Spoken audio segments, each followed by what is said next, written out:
Hello. Got done with a short run. Oh, actually, there's something I wanted to ask you. Here, we'll put me on the screen. I've decided that if I speed run, right, to the point where I'm starting so quickly that we never spend any time on the starting soon screen, then I wasted all the time I spent making it. So, we're going to stay here for a little bit. Um so on the backs of trucks, they have a sign that says "Stay out of the no zone," right? I'm sure you're familiar with this sign. It has like the big swaths of the area around the truck that the trucker cannot see you. Why is it not possible to arrange the mirrors in such a way that we can capture all of that area?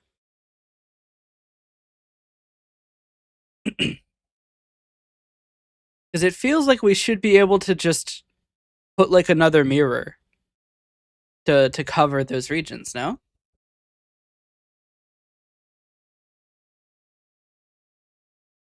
Or does the geometry of the sightlines not work out for that?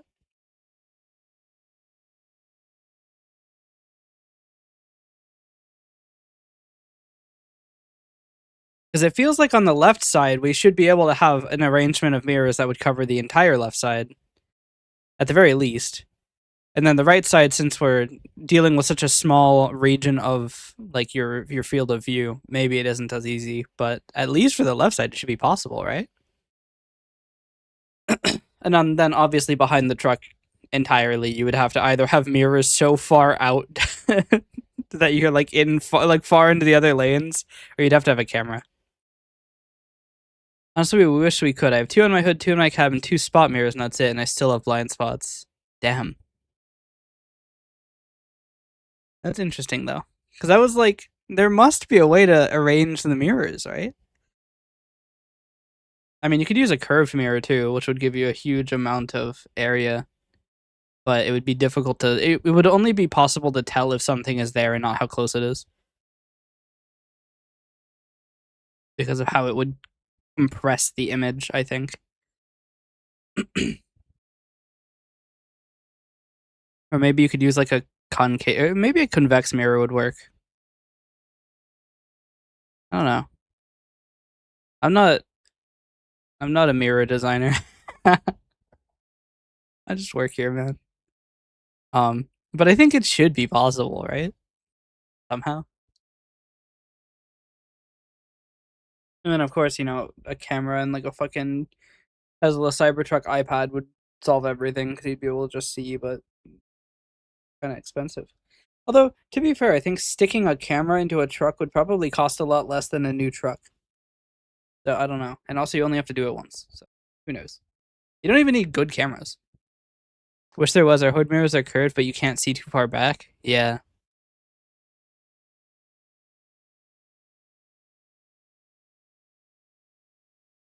It is an interesting thing, though.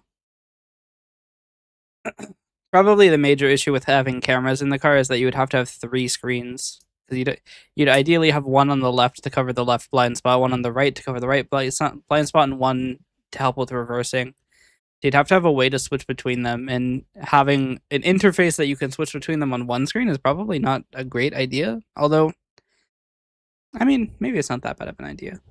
Ideally, you don't want to have to switch things without like physical dials and shit, but like, I don't know, that would probably work. Because you don't really need your left blind spot to be checked to turn right. Or to like lane change to the right. Should be and are. Or fuck. Should be and are, well, they're two different things, but also new trucks have cameras as an option, but they're not much better than regular mirrors. And to put one on the back of the trailer, we would constantly be replacing them from hooking and unhooking everything. That is a good point. I didn't think about that. The trailer isn't part of the truck. It would have to be in the flatbed then, wouldn't it? Well, then even then, that's not part of the truck, is it? Huh. Yeah, you'd have to be replacing it constantly. It would have to be part of the. There'd have to be some interface on the cab, and then you would have to plug it in. It'd be annoying, but who knows? I don't know if the convenience of having that view would be worth it.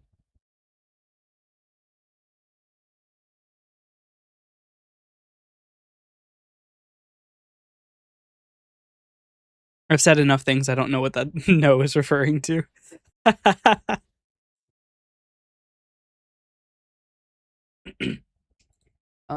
Do I mention? I will tell the person that is that owns this commission that I'm working on it.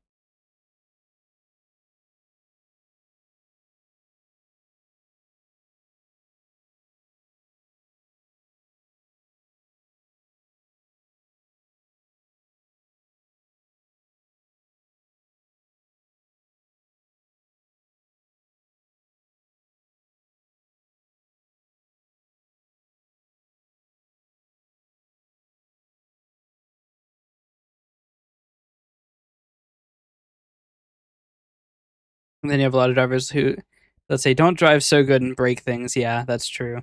The guys who cross a level crossing at 90 miles an hour. I need to determine if I want to keep this chat top most recent or bottom most recent.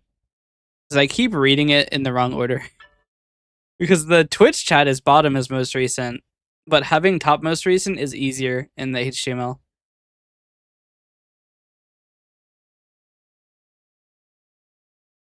Why did I receive an email?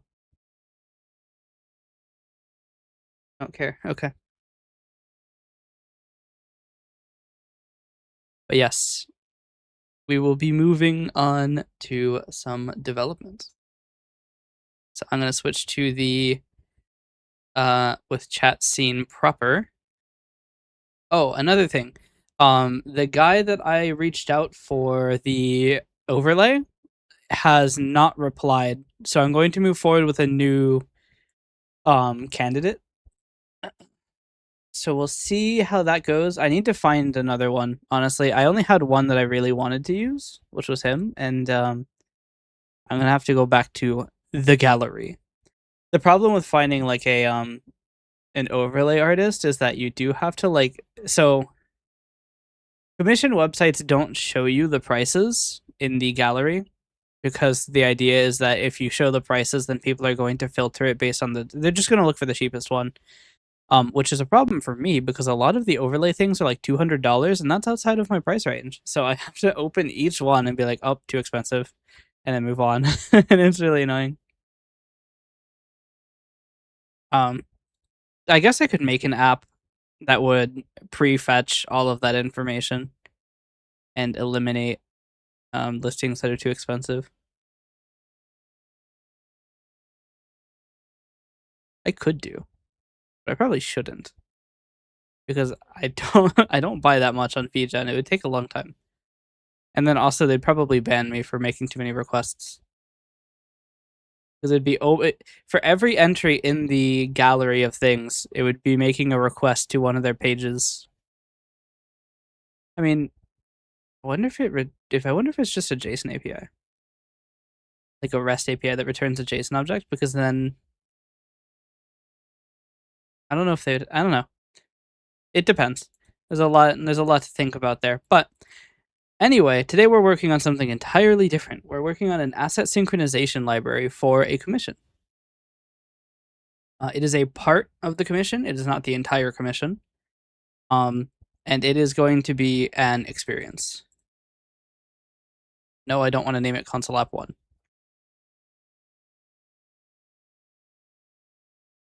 Theoretically, I could actually use this for Coalescence as well.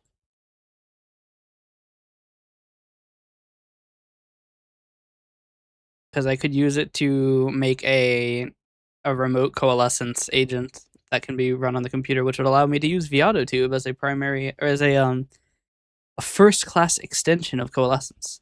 Because right now, ViadoTube is just kind of there. It is an object, or it is an option inside of Coalescence that is never used because I don't have a clean way to use it. Like, I could look, I am Viado now. It's not even the right size. It's been used so infrequently, it's not even the right size. But there we go. I have a PNG tuber / GIF tuber software. And it's funny because the GIF coloring doesn't use the same palette, so the colors change between active and not active. I can't actually make ViadoTube models, by the way, because I have slightly fucked my Windows installation. It turns out the debloating tool that everybody tells you to use, you don't come out of it fully intact when you use it, and the only way to fix that is to reinstall Windows, and I just cannot be fucked.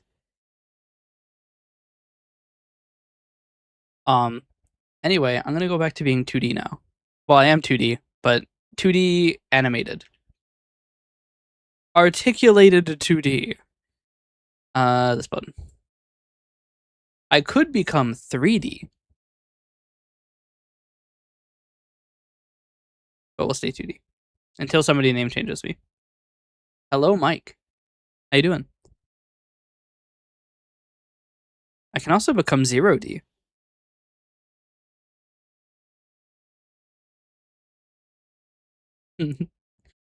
Alright.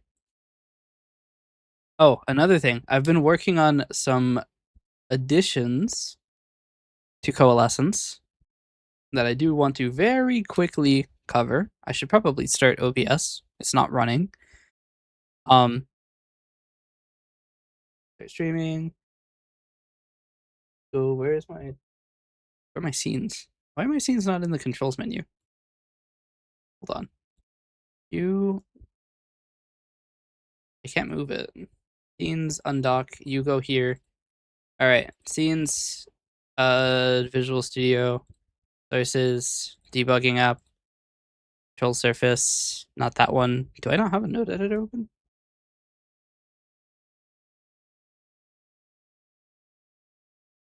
Control surface, edit node. Alright, so here is, uh-oh, I've angered it by doing both of these at once. Let me just fix that real quick. Anyway, we have a new control that I'm working on, which is this little spinny guy here. It uses the mouse wheel, and you can select different options in the menu. And then if you click it, it does the thing. So I'm working on making this. That's another thing I've been doing with Coalescence. The idea being, for something like the control surface, here's my control surface. There's a lot in the control surface. You can't even see it. It's there. Here's my control surface, right? It has a lot going on, right? We have all of these scene buttons. We have the model types. We have all of these redeems. Is this not capturing my mouse anymore? That's so weird. Why is capture cursor not working? All right, so I have all these redeems. We have my stream buttons where if I click this, it'll change my category automatically. We have my miscellaneous. We have the Donathon, which I should probably remove. It's not capturing my cursor anymore. Cinema. And then we have prediction stuff. The plan is to make a spinny button for the stream settings so that I can just select it from a list. And it'll use less space. And the same for OBS scenes, stuff like that. But I need to make it in a way that it still supports commands, redeems, keybinds, and the like. That's something I've been doing there. This is conveniently the same scene we need for Asset Synchronizer, so that works. Asset Synchronizer is, as you might expect, an application to synchronize assets. I know, crazy. But first I need to make a console or a class library for it. Asset synchronizer.core. So it runs on TCP port. What did I choose? I think 2187. Actually goes to my 2157. I think I was supposed to do 2187, but I wrote the wrong thing, so we're using 2157 instead. Which, if I remember correctly, is a like Xerox port, so I don't give a shit. So we're using it instead. I mean, to be fair, VTube Studio uses the Minecraft port, so who fucking cares? VTube Studio actually uses 25565. It's really funny.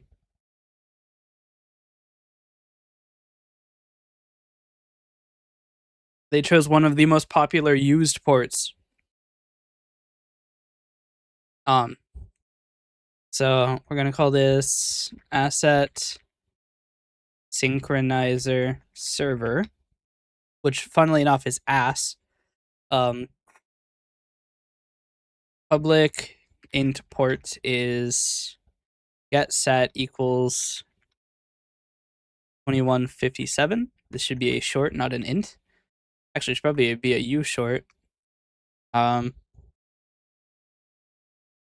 then we'll have one for client as well. It'll be public endpoint bind point.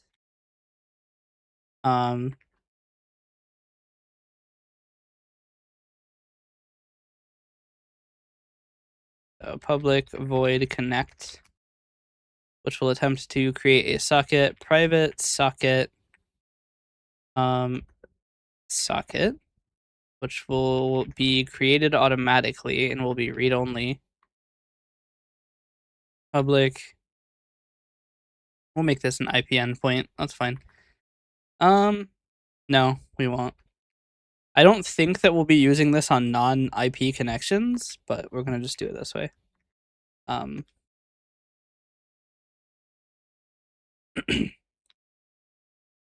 So connect will do socket equals new of socket type dot internet. Nope, it's a stream. That's the one. Protocol type dot IP. It's address family.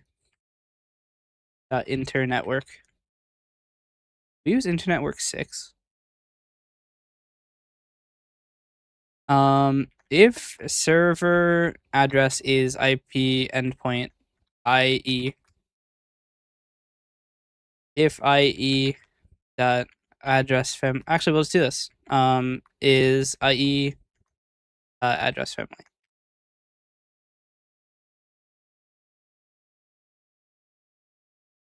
Cool.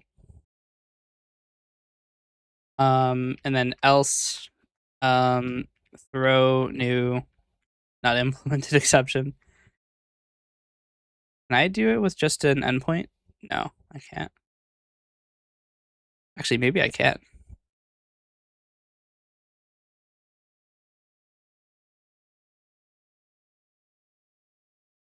We'll just throw in not implemented exception. That's fine.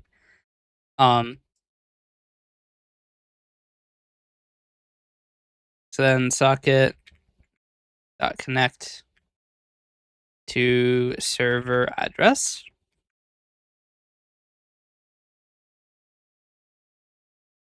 This does not return anything. We will put this all in a try catch. socket dot. Okay, we will get there in a second. And the server will have a public void bind or begin. We'll do start listening. That's fine. Then we'll do bind or listen socket equals new of bind point dot address family stream and protocol type dot IP.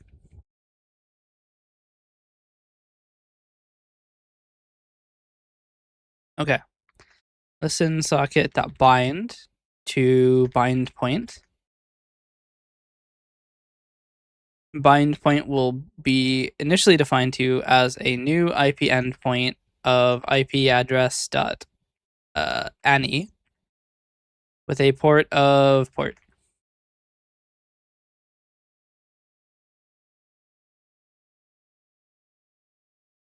Why is this not allowed?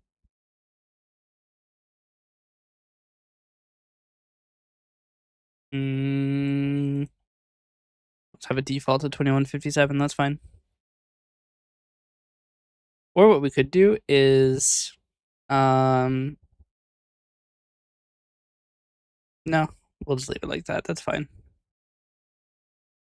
All right, then listen socket dot accept.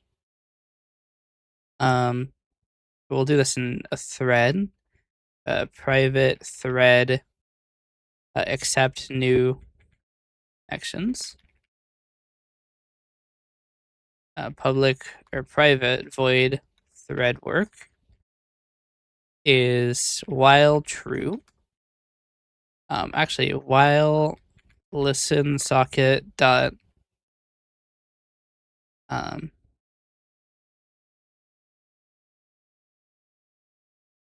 is bound. I'm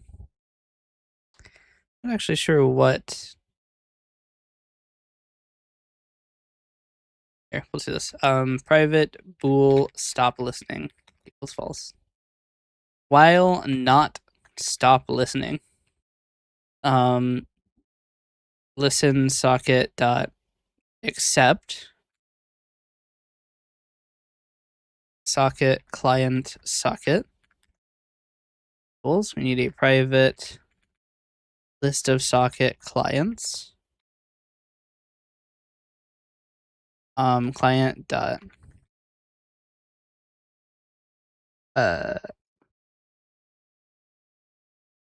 we'll get there in a second. Okay. So the plan is we want to have a way to send and receive data. And the typical or the system that we're going to use to send and receive data is TCP using JSON messaging. So it'll just use it'll send and receive JSON objects.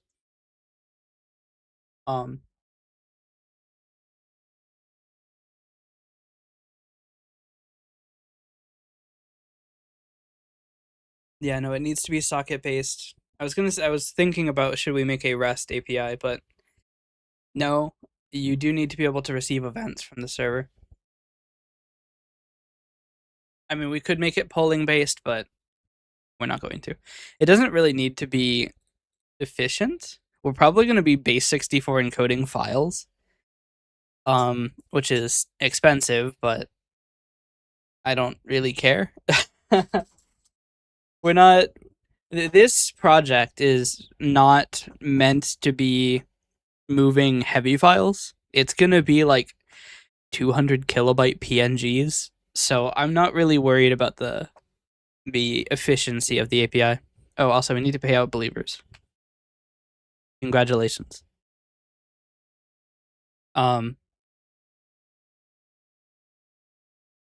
So efficiency is not a problem. The only hard part is now we have to determine how are we going to set up all of the connections. And what I'm going to do instead is I'm going to start making our objects. So public class request, or actually, it'll be response is going to be that same type of polymorphic one that I did, which will have a JSON property have a public class error.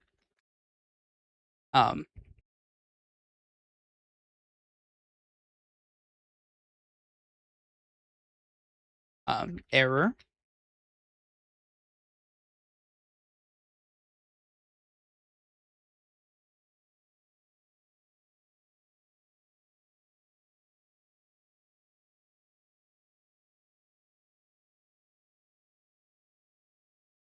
Okay. Then we will have t data equals null. That will also be data. Null value handling equals include. We need to specify that where t inherits from class, so that t will never be, this can't fail, that constraint. These are going to be public.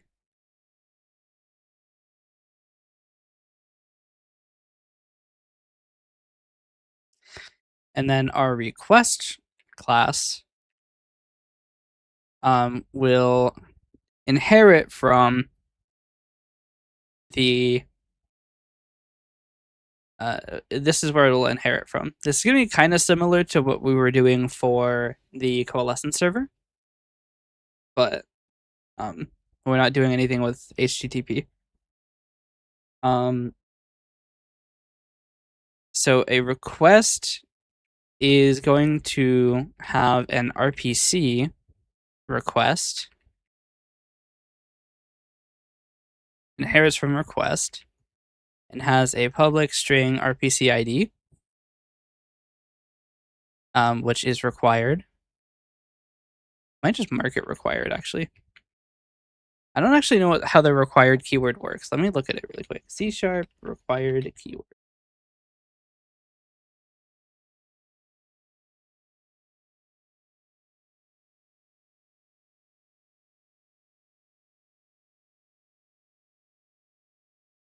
Okay.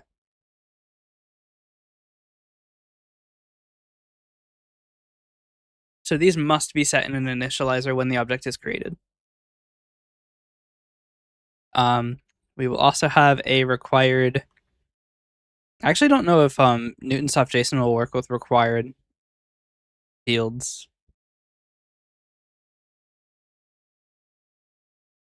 I'm not sure. We'll just make it not required. It'll just throw an exception if you use one. We'll check it in the when we're sending RPCs. RPC version will be an integer, actually.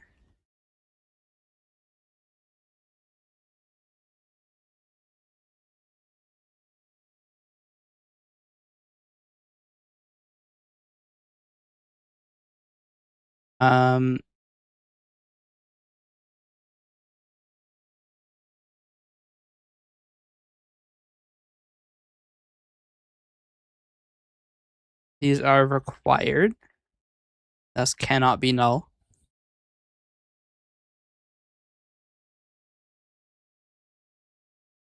Yeah, we won't make it default to anything. Then it has a data object. So an RPC request has a variable type t data, which will be a JSON property data. But it actually is not. What is always? Must be defined and cannot contain a null value. Not required, but cannot be null. Okay, so this needs to be always.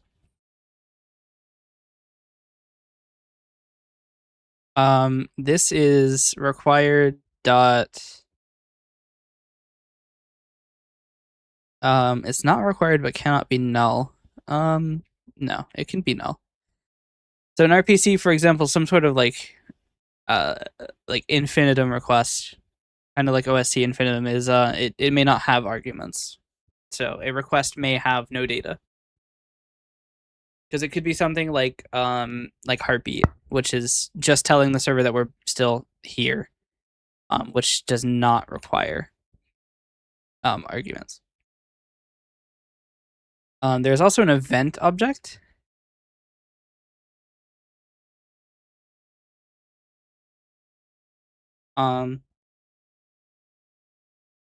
Which is similar to an RPC actually, but it comes from the server.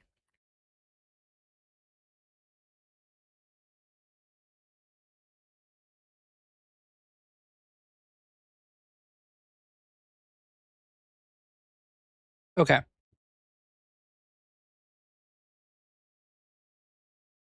All right. And then that is our major types of requests here. So then we have a public class handshake request, which comes from request. And that will be public int protocol version equals 1.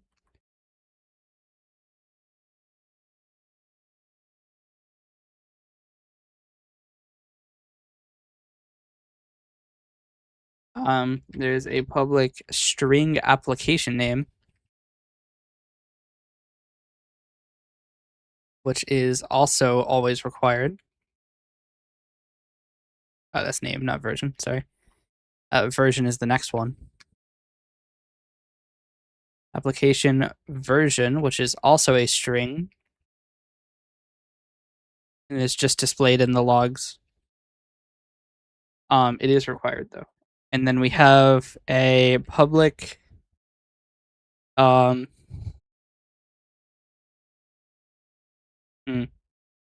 is an object. We'll make a public class extensions, which has nothing. And then this will be extensions, which is not required at all.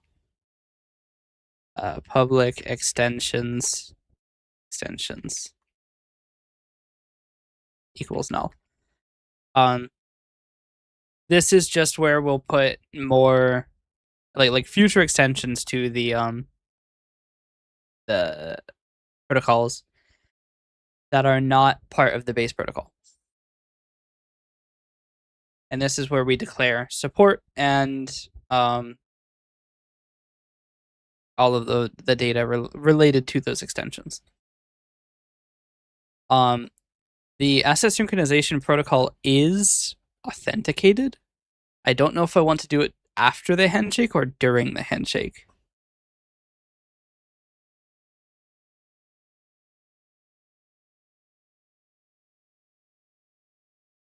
I think we'll do it after the handshake. So the handshake just establishes the connection and is there. It must be the first thing you send to the server. And the server will reply to you with a handshake reply, handshake response.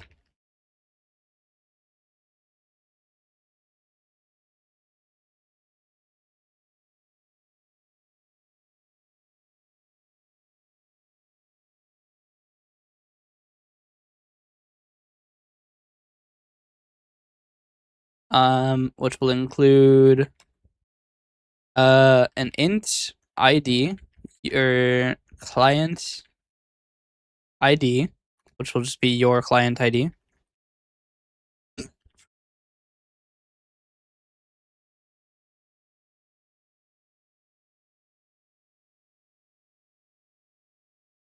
Which will default to 0.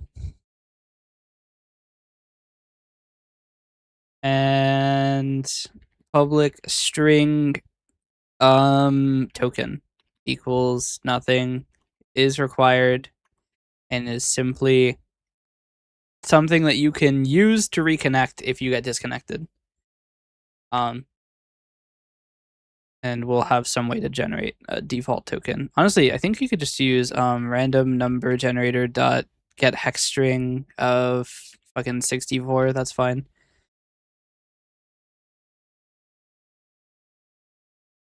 And then this will just be random number generator dot get int 32.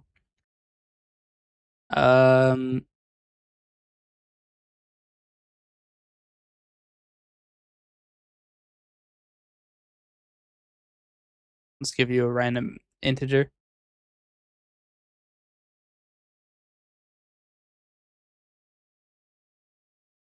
All right, so your client ID to use in requests. A token you can use to token you use in requests and to resume a session. The data of this response will be null if an error occurred. Any error that occurred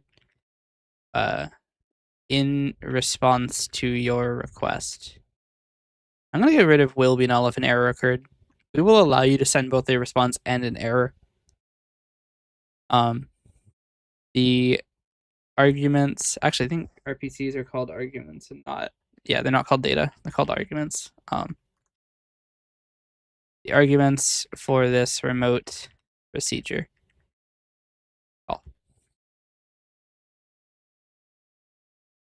The ID of the procedure. The version of the procedure to execute. Okay. We have to document things because I will forget what shit is.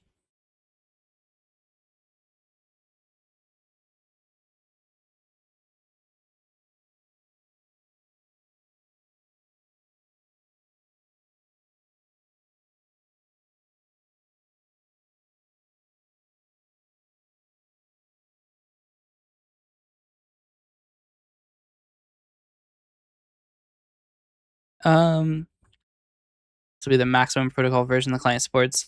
It is. Should we make it a range? I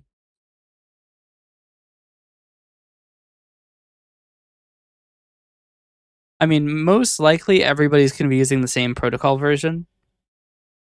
I'm thinking about should I allow it to be, because there could be like a way to fall back to previous protocol versions, but I imagine that's probably going to be pretty significant re-architecture.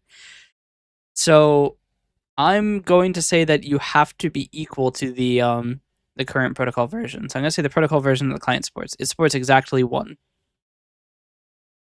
I could make it support older like protocols, but I mean, this is not a. I'm not trying to make something that's going to be incredibly robust. I'm just trying to make something that will work between the same application, essentially. So let's not overcomplicate it. So we're going to make a folder for connections, which we will put all of the handshake stuff into.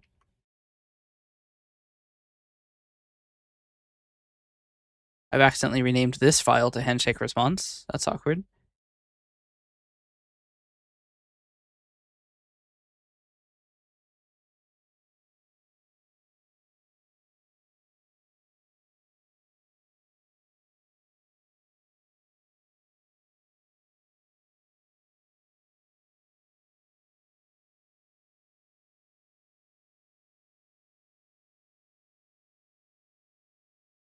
Okay.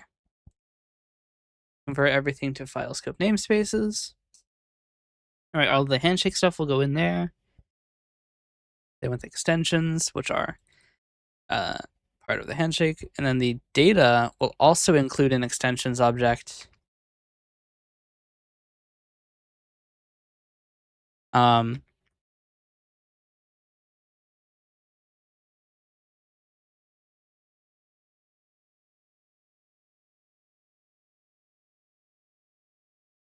A list of extensions that the server supports. That the client requested that the server supports. So this will be at most the same list of extensions that you requested, no more than you sent. So it will always be a subset or same set of the request. And then once you connect, you have to authenticate.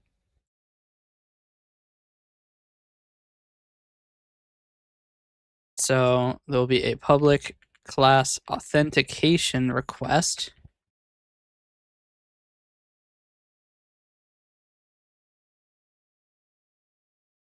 So the authentication request it will require a public string token.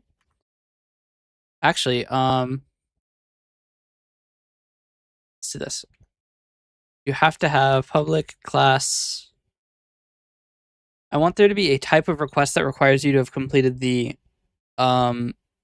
handshake. But what do I want to call it? Because there's going to be authenticated request, which includes actually maybe the handshake token is only there to get an authentication token.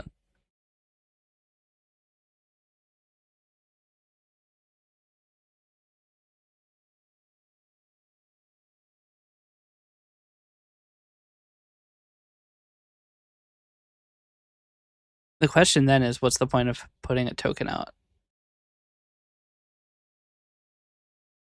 I mean, this could be used to resume this could be like a session token.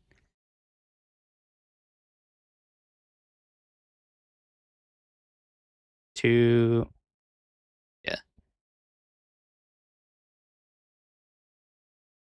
resume sessions and in requests. So then we will make a session request class, which will have a public string session token.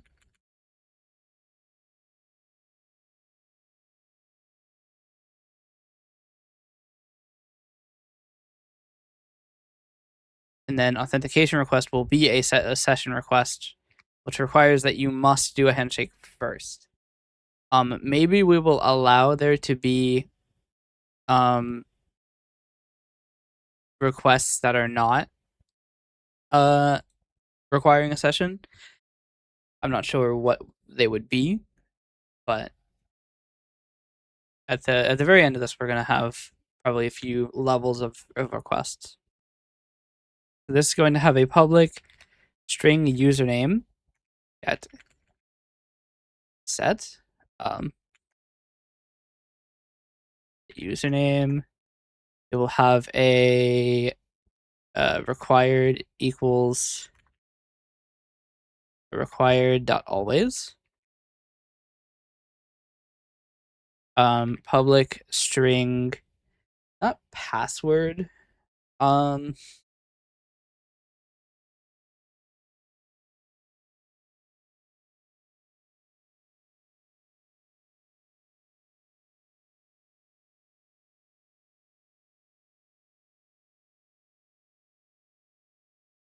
It is authenticated. How do you?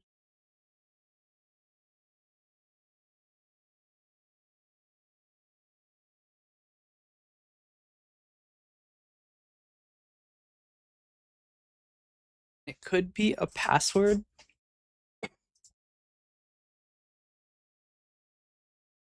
Make it a string maybe password.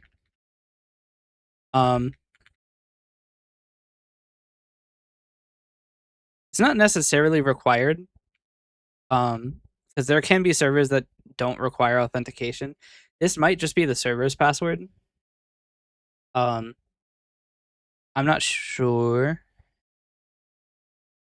It's not like super high security, but there's also not like a routine where you might register a player.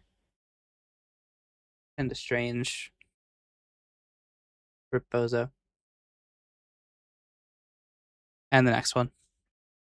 It's funny, the second one always gets marked as restricted. I might disable restricted viewer handling, because it does stop my bots from getting banned automatically, and I have to come and click the button, which is so difficult.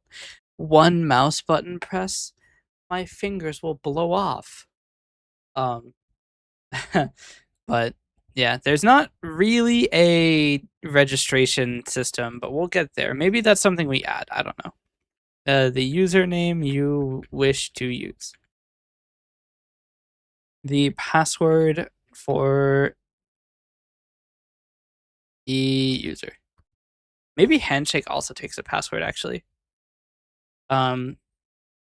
Public string server password equals null.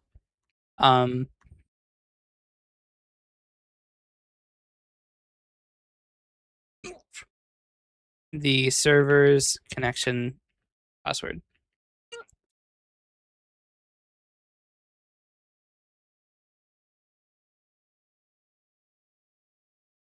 So an authentication request, you attempt to take a username and a password.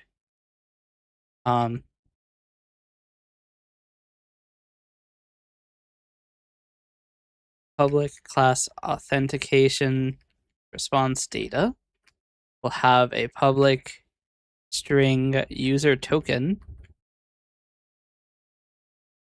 Actually, this will just be random number generator dot get hex string of 64 bytes. True. Maybe we make it longer. I don't know. Now we'll just make it the same.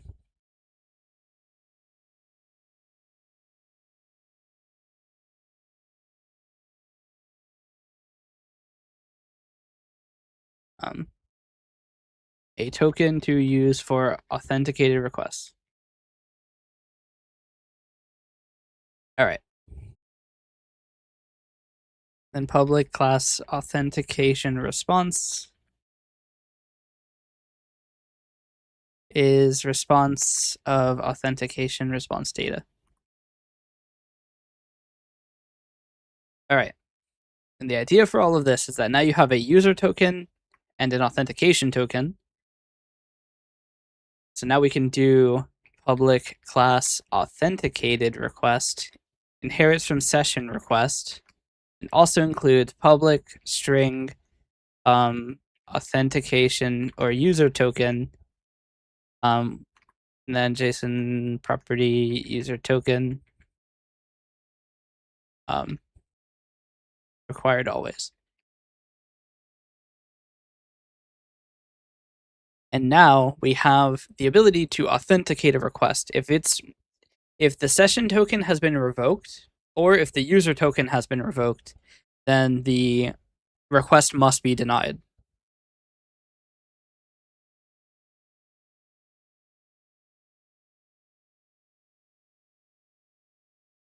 So it means that you can have it set up in a way that maybe logging in disconnects all of the other sessions. I don't know. Security is not, it's not so much, I mean, it kind of is a big deal. Yeah, it kind of is a big deal here. The commission that this is based on, security isn't the primary focus, but so the weird thing is we're sending PNG files, right? So if you send something that isn't a PNG file, it will be denied. But you could theoretically, if you were to log in as somebody, you could delete somebody's information if you sent a bunch of stuff. So it is kind of important that we have good security. So probably I'll have Oliver take a look once I finish all of this. We'll probably come up with more secure thing here. Like using, we probably should be using PKC. I mean, we probably could. We could do it in the connection layer, like in the client and server. We could encrypt the information. But I have to find a PKC library because I don't know how to do it. I mean, I suppose it can't be that hard, right? We'll figure it out. Maybe I should have used HTTP because then I could have had SSL do all that for me. But oh well. We are at stage 1 of software development, which is make it work, and then stage 2 is make it work well. We might even just use OAuth. Well, I guess we can't use OAuth because we have to have a server, an HTTP server to handle that.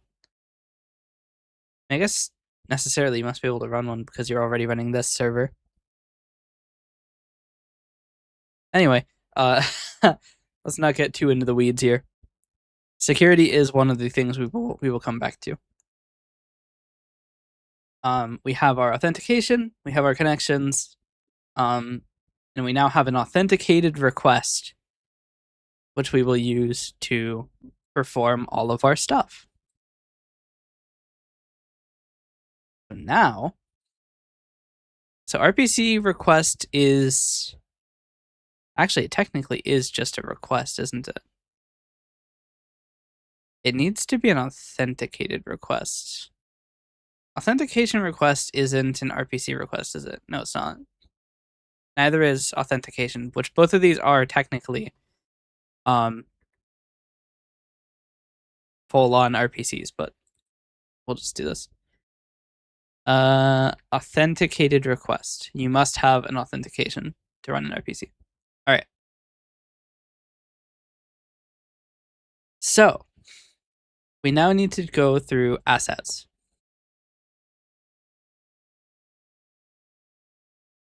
Public class get asset list request is an authenticated, actually it's an RPC request, with the data of get asset list request data.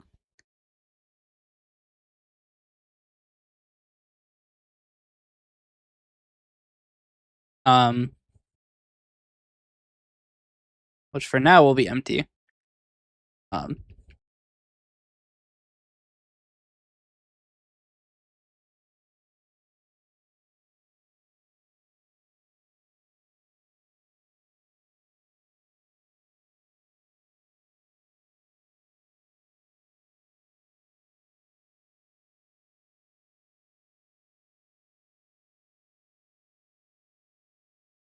Okay. This will have a public class asset, have a public string name, public ulong size, can't be null, or it can't be negative, so public string ID will be name, this will be size, will be ID. All of these are required always.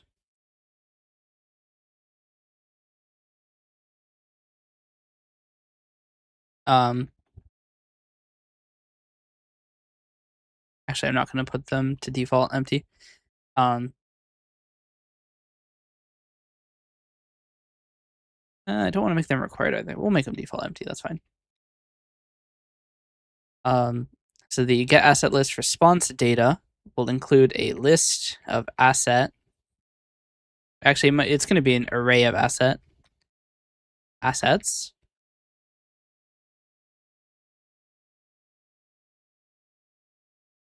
Which will default to an empty array. It needs to be public. And the idea is this is how you get all of your assets. This could actually be a null. What happens to, no, it needs to have a type. It could theoretically just be of object, but we'll leave it. So I want to put all of these into files.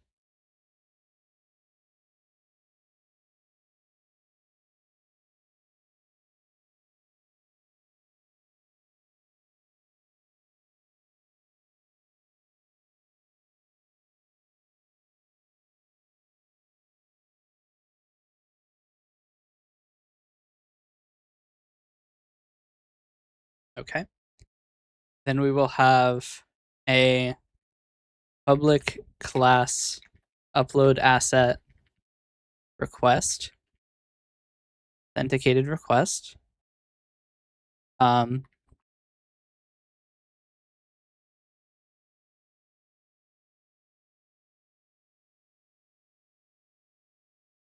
This will have an asset metadata.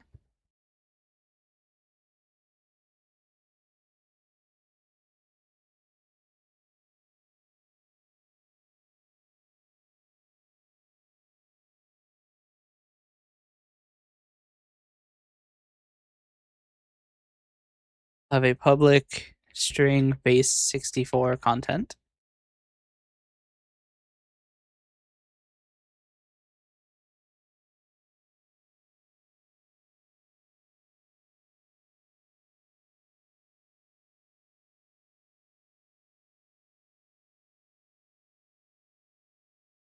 We might even include a CRC.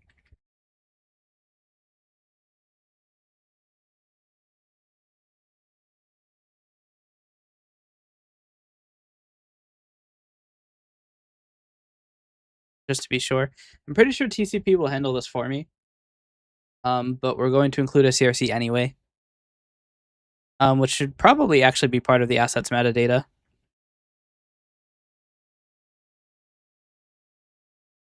So we're going to do that. Just to ensure that everything was received correctly. So request data actually should have been here. That we have upload asset response data. We'll have an asset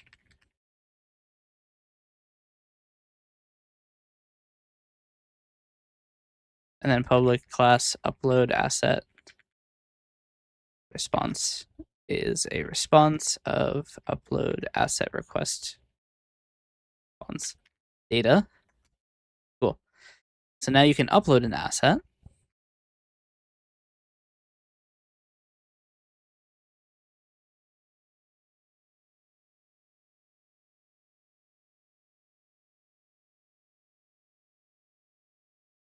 Oh, this as well.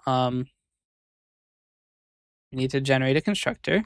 This will be RPC ID equals get asset list. RPC version equals 1.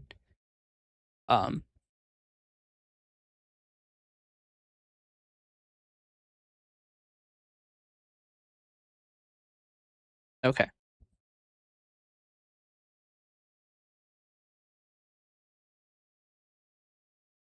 There will be an event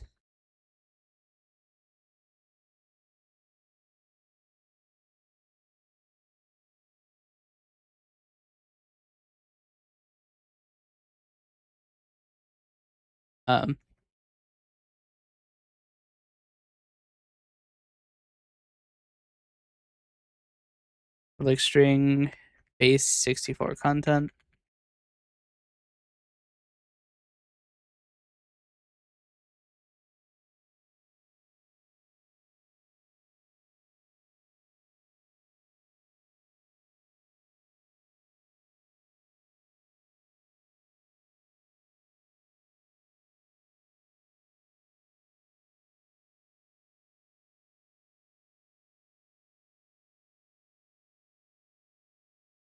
Okay.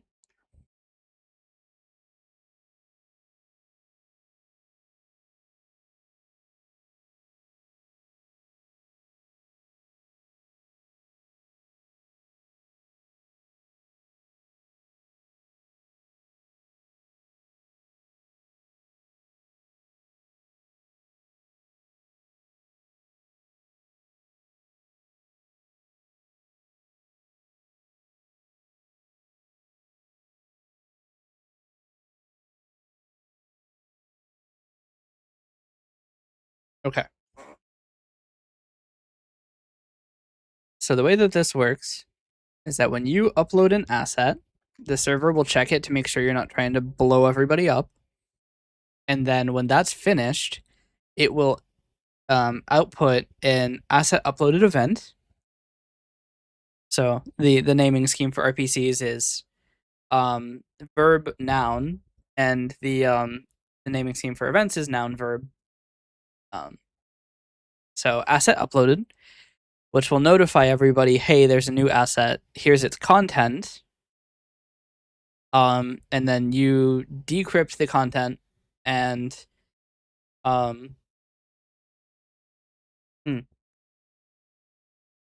we should probably have a field for content length.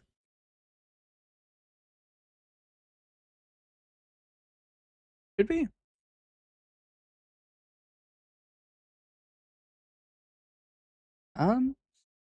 Yeah, let's do that. So upload asset request is from the data. We're going to include a field content length, which will also be sent out in the asset data. The base 64 encoded content. The length of the base 64 encoded content. The metadata of the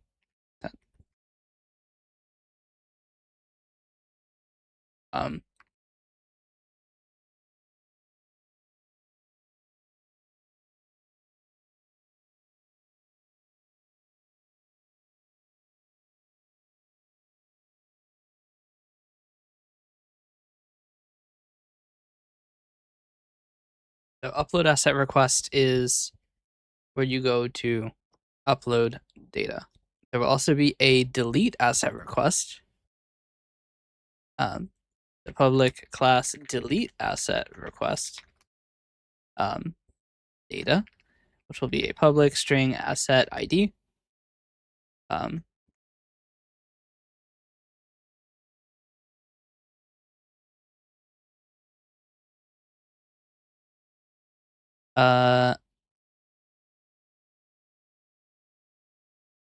there'll be public class delete asset request is a authenticated request, or actually it's an RPC request of delete asset request data. Public, or just generate constructor. And its RPC ID is delete asset, and RPC version equals 1. There's a public class delete asset request or response data, which will be public. Actually, it's nothing. Public class delete asset response.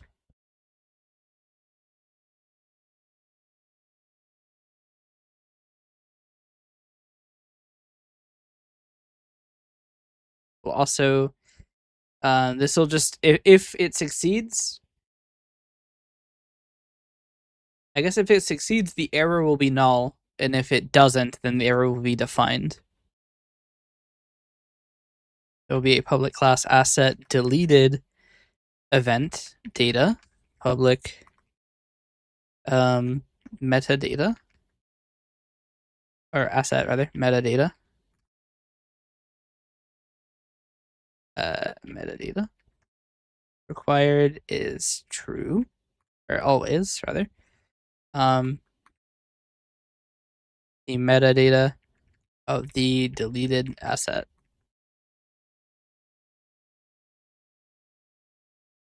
Then public class asset deleted event of asset deleted event data.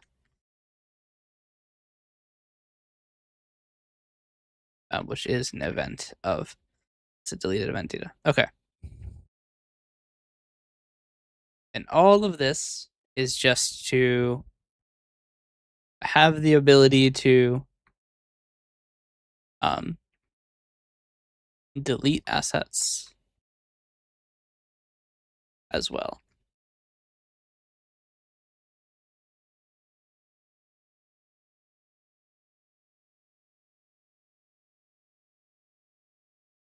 Now we can do a download asset request data public string asset ID. Yeah, asset ID. JSON property asset ID. Required will always. There will be a request for this.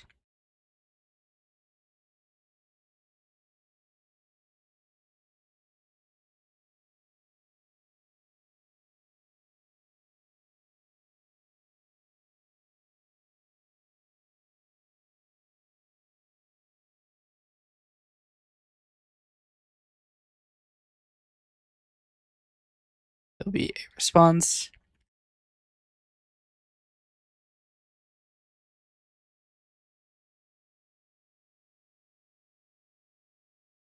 It will be the same as upload asset request data.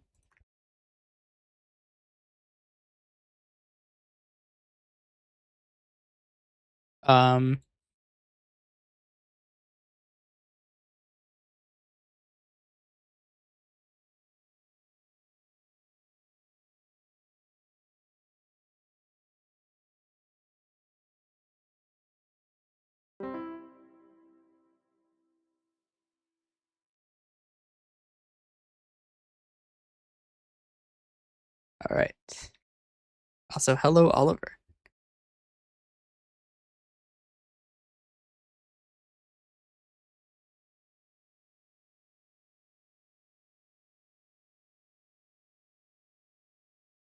Okay. We have all of these. I mean, we have 16 classes. Actually, we have, well, we have 20 classes that describe 5 operations, but my hope is that the polymorphism makes this really easy to implement. If it doesn't, I will be slightly peeved. Only slightly peeved. I mean, most of these are empty definitions anyway. Like this is an event of this type. So they're not super long. Anyway, so now let's get to the point where we actually send the data. So we connect to the server. Public, or I guess internal, void make request. Request R, which we will start by string JSON equals JSON convert dot serialize object of R. And we will do socket dot send. Yeah, just send. A string, which we will do UTF or encoding dot UTF-8 dot get bytes of JSON. Actually, you should rewrite it in Rust. No Rust. We don't like Rust here. We hate Rust. Actually, really quickly, before we go any further, I do have an idea that I was thinking about earlier. Kinda interesting. Hell yeah, you hate Rust. Wait, Nightbot, what? Nightbot, we support anti-rustaceans here. Calm down, Nightbot.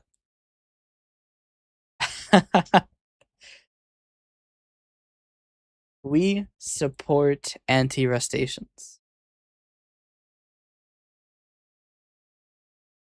I really want to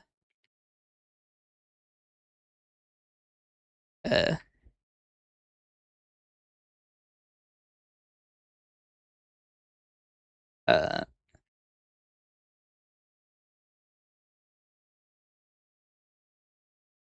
right. I misspelled basic words in that, but that's all right. You should write it in Python. I have half a mind to ban you right where you stand. You can't say Python.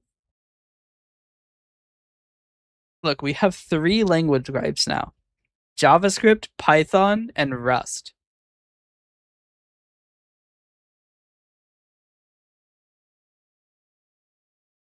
Probably in the reversed order of profanity.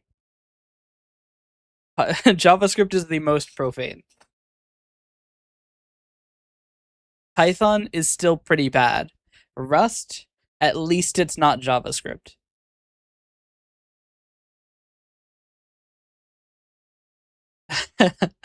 Also, Rust apparently has really good error messages. So, at the very least, we can appreciate that they're trying to make their toolset good. Because if you've ever used C++, error messages being helpful is something entirely fucking vacant from the MSVC compiler. So, I can respect a language that's trying to make good error messages. Coding in C++ right now, then you know my pain. I took one semicolon out of a header in my game engine, and it created 700 errors, none of which told me that there was a missing semicolon. I fucking hate Lua. I can live with Lua. I just like that Lua is super easy to embed, and it's the reason that I've chosen it for Coalescence. It's actually super easy to interoperate, which I think is also one of the reasons Python exists, but I don't like Python, so I don't give a shit. But Lua is weird. It's missing a lot of the features that other languages have. Like, Lua doesn't have switch statements, but if you consider that switch statements are kind of just weird table lookups, you don't really need switch statements.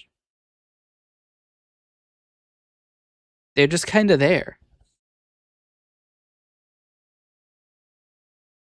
mu and one-based indexing. Okay, I'll give you that. The one-based indexing is fucking weird. It's the only language I know that uses one-based indexing.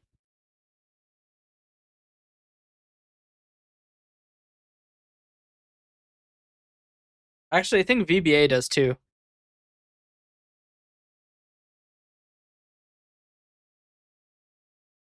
Actually, I think VBA has a declaration you can use to change it to zero-based indexing.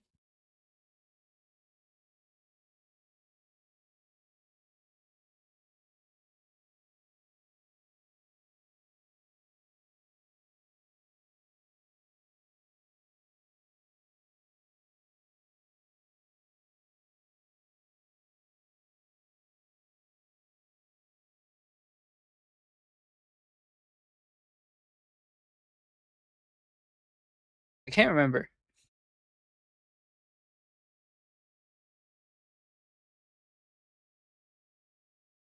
Yeah, no. VBA does have a way to switch to one-base indexing. So weird. Oh yeah, that's the problem, isn't it? Yeah, no, it's because Excel is fucking weird.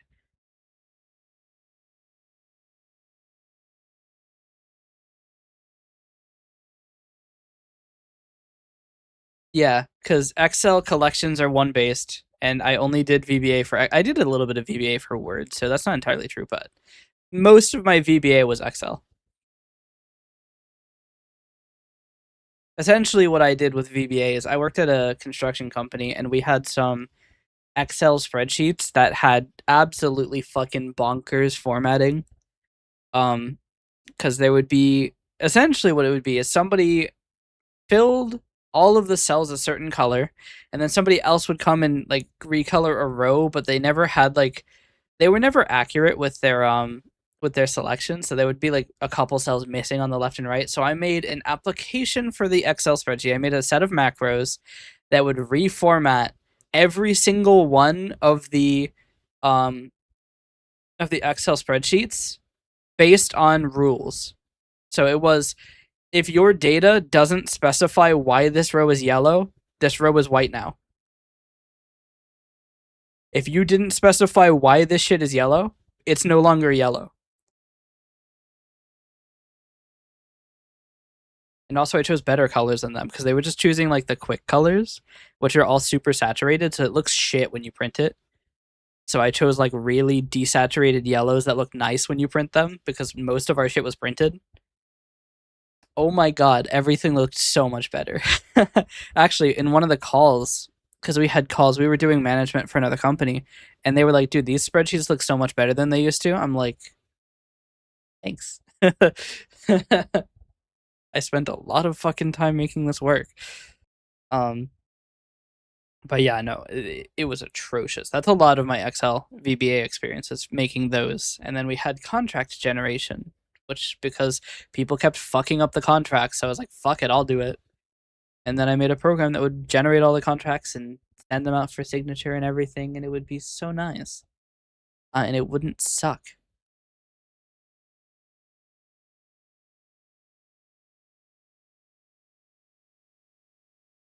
But yeah. Fun times.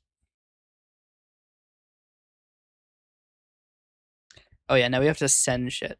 So requests will send a request, it will receive a response. Oh, response has to have a type. I don't know the type. Hmm. I mean, I know the type when I'm making the request.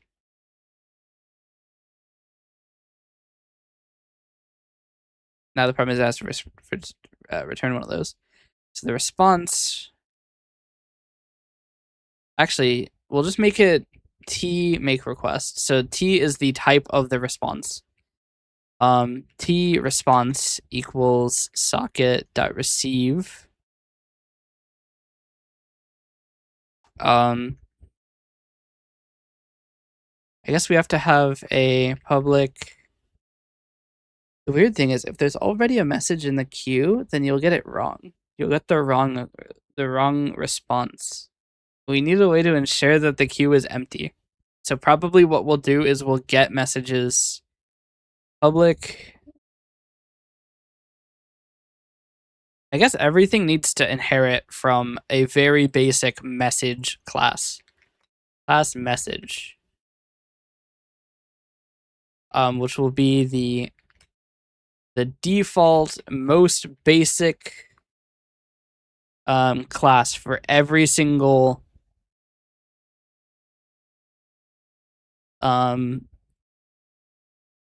thing that's sent. So event, message, or event, request, and response all inherit from message. So now we can do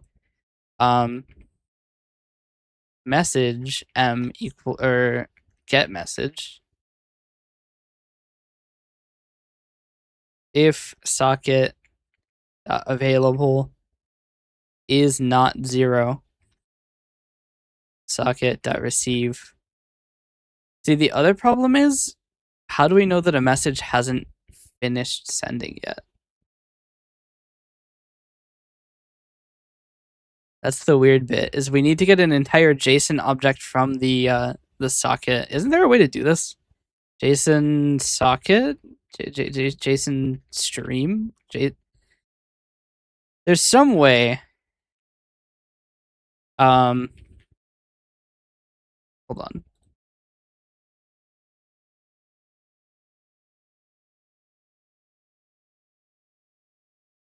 The problem is I want to make sure that we get an entire JSON object.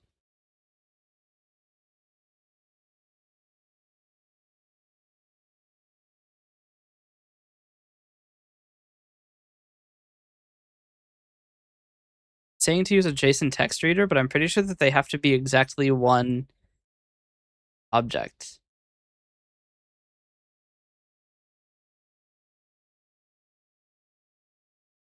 Hmm.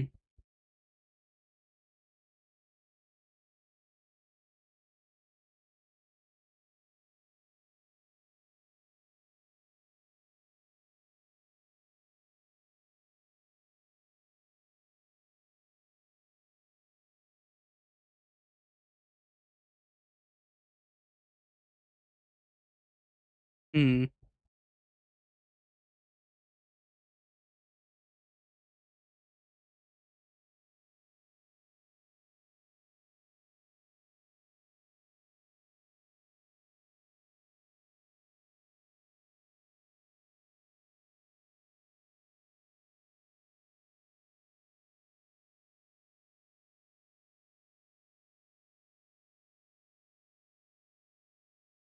this.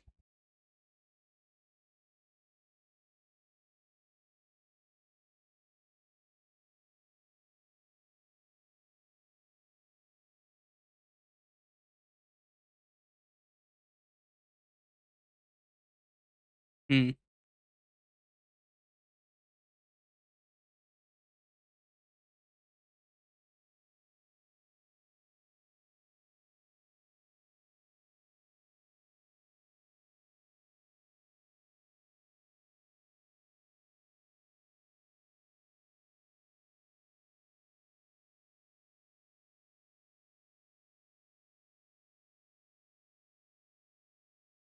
I mean, that does work. We could just send the length of the JSON object before it.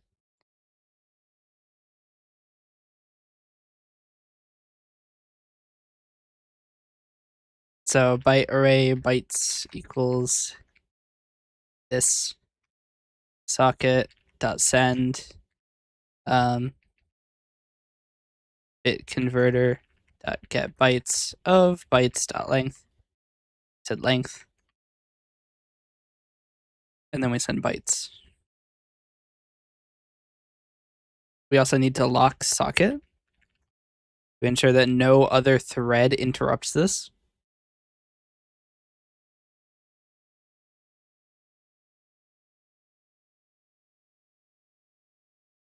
Hmm.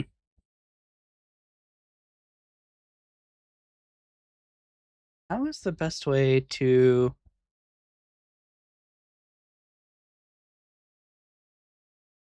handle this? We'd have a private list of messages to, or message queue, I guess.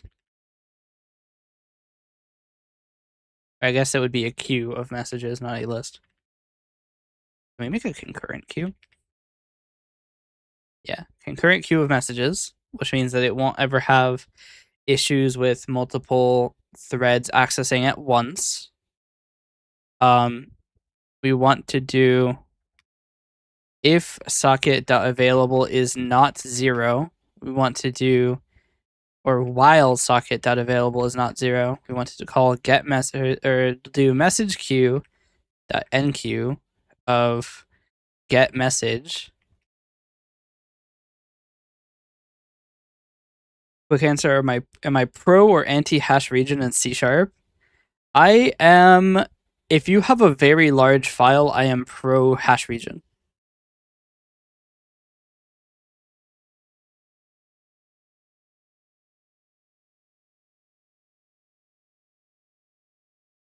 But I think that using it in smaller files it just makes it difficult to read.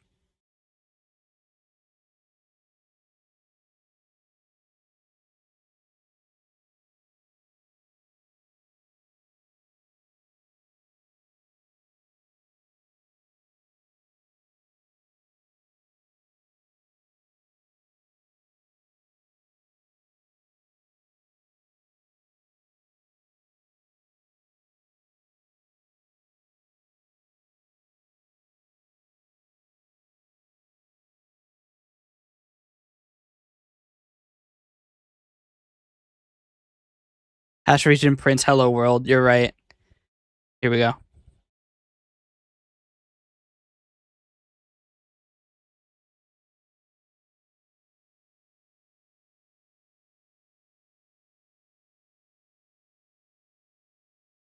Perfect. If you really wanna overuse regions, use it as your commenting system.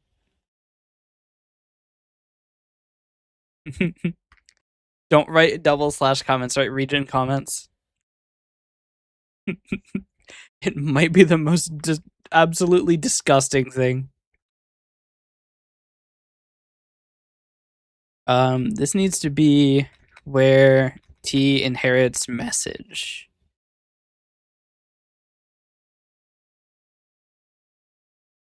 Why is this not working? What's your deal?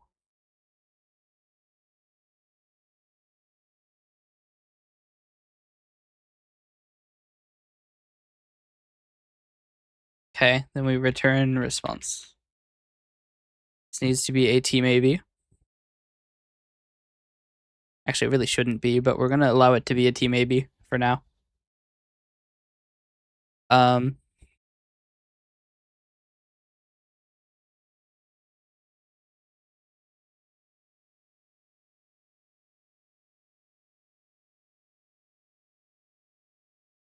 What is your problem now? Oh, int length equals socket dot receive 4. Oh, here, we'll do this. Byte receive buffer equals new byte of 4. Receive into receive buffer for socket flags dot none.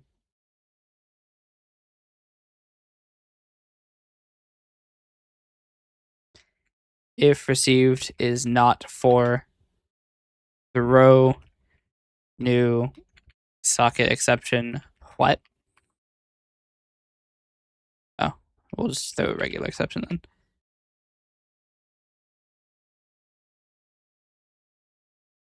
Then int message size equals bit converter to int 32. Actually, it should probably be a uint. Well, this is an int anyway, which is frustrating because it means that the fucking I don't understand why the length of an array is an integer and not an unsigned integer. It cannot be negative. We lose half of our size limit because of that.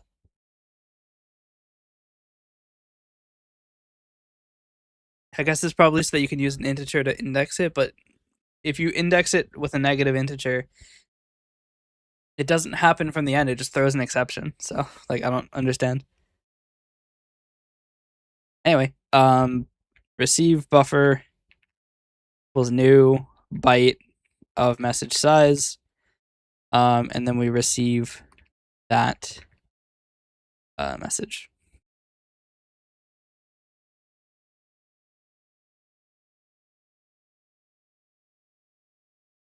If message size is greater than 10 megabytes,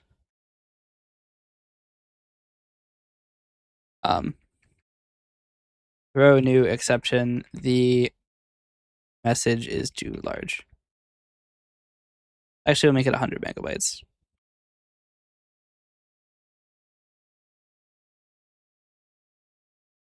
Actually, we'll make it a configuration object. Public int max message size equals 100 times 1024 times 1024. That was your problem to write it. There is also the problem that if the message is larger than 2 gigabytes, we can't receive it because int isn't large enough to store the length. Although I do think that the assets use longs, don't they?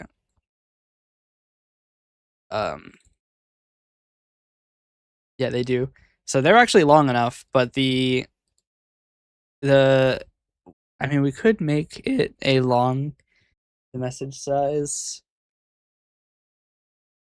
but for now, we're not going to worry about it. If we need to make it support large messages, we'll do that. But for now, I'm not going to fuck with it.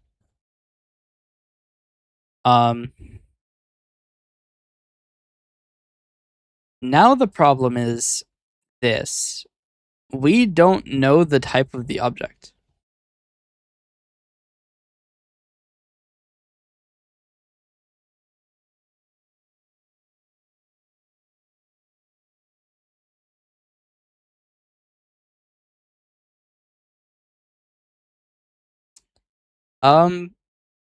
We know it's a message, but we don't know what type it is. We might have to specify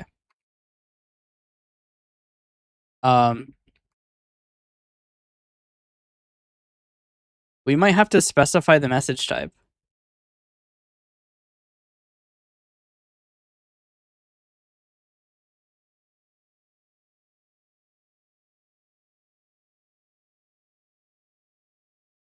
we're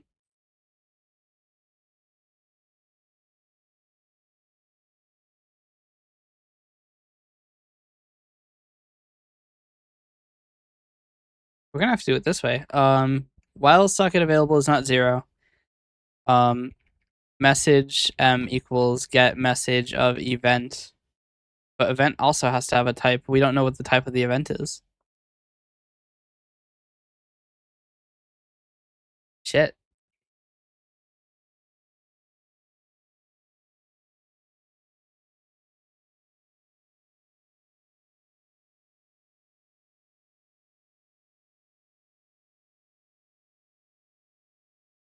We need to extract a base class.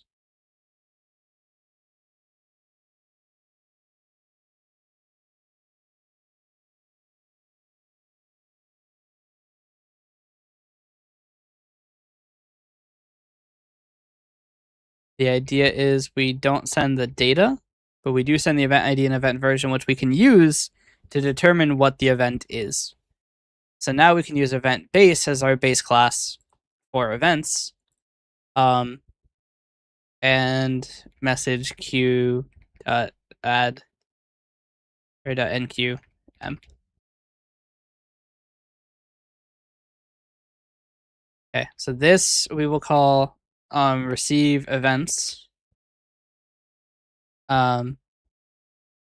Event base or t response equals JSON convert serialize object deserialize object to t of we need to do string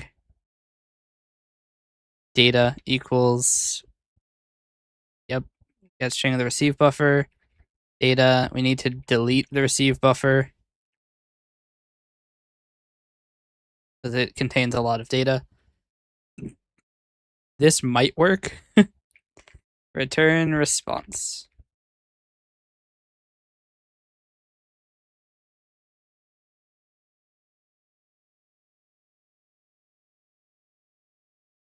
The idea is, because synchronization is kind of a problem here, so every request will receive a response, and the only other way to receive data is through events, which we can call this periodically. Because this locks the socket in make request until we receive our response. Which means that we can't desynchronize that way.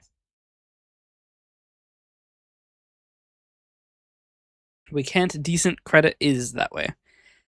So now the idea is we do something like this. Public get asset list response get asset list. And then we'll have get asset list request equals null because it can be default. Request coalesce equals new. Make request of get asset list response of request. Why is this not working? Cannot convert from get asset list request to request. You should be able to, because it's an RPC request, which inherits authenticated request, and a session request, which apparently does not do request. We found the problem. Session request now inherits from request. So then that will be get asset list response, maybe response. And then we return response. This should always be null at the moment because the server doesn't have any assets. We'll do public upload asset response upload asset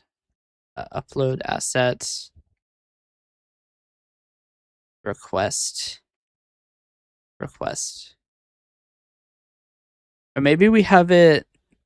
Should we do it as we send the data objects and not the full request?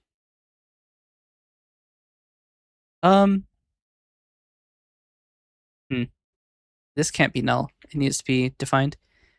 Upload. Here, let's do this.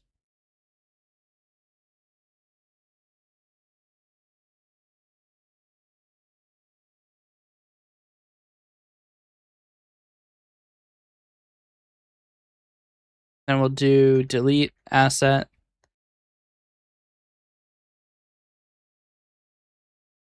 Rewrite it in assembly trust. No. You're worse than the Rustaceans. You're an assemblyation. We will have a download asset request.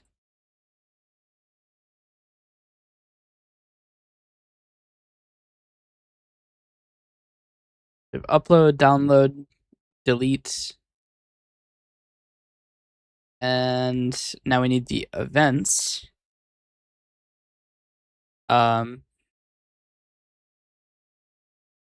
Public event handler of asset deleted events. Asset deleted. And then asset uploaded.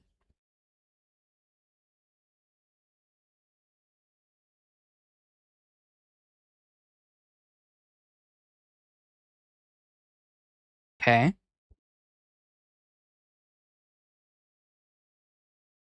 And then we'll do for receive events. If message queue dot count is greater than 0, then message equals message queue dot right.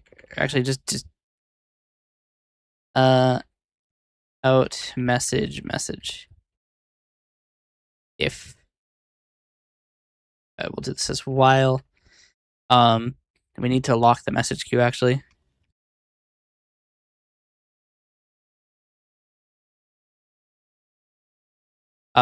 Message dot, so if message is event base EV, we'll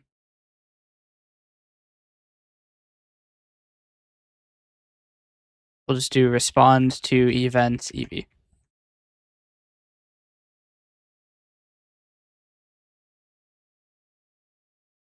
If EV dot event ID is, or we'll just do a switch on this.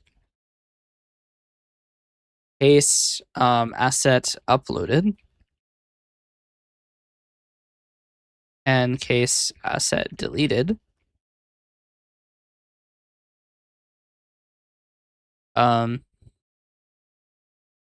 These are the names, right? Asset deleted event doesn't actually specify its event type.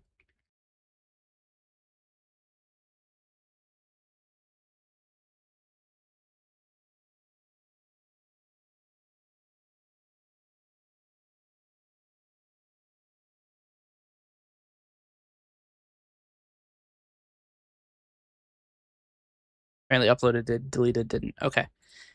And we'll do asset uploaded dot invoke this, and then EV as asset uploaded event.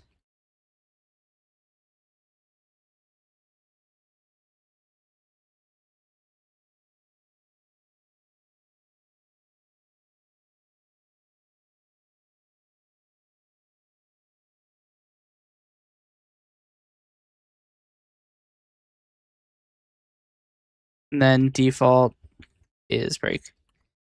Okay. So theoretically, the client can now send requests and respond to events. Probably. So I'm going to copy most of this code and we're going to copy it into the server.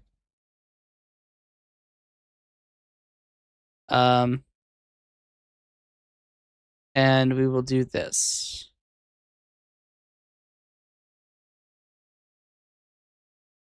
So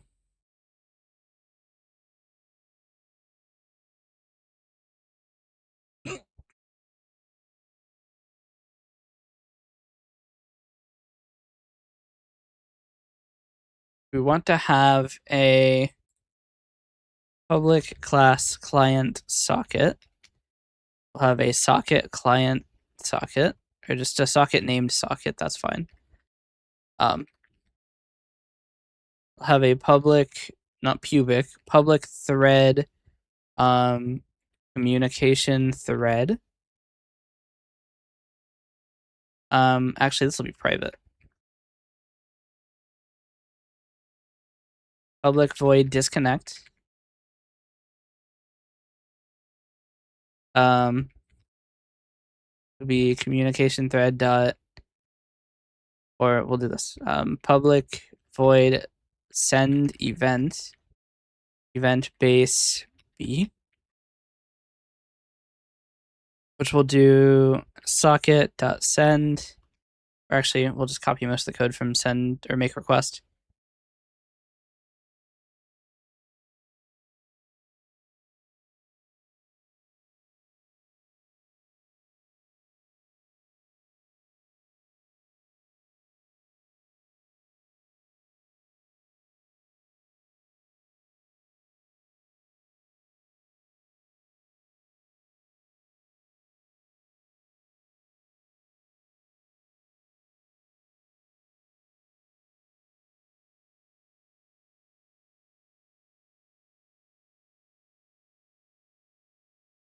This will be mostly the same thing. Why is this a problem?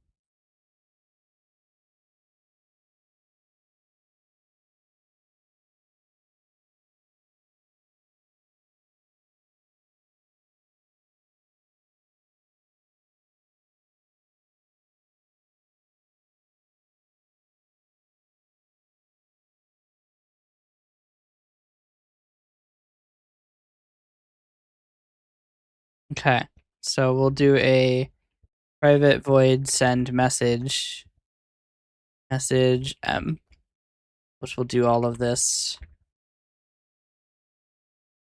And this will just call send message.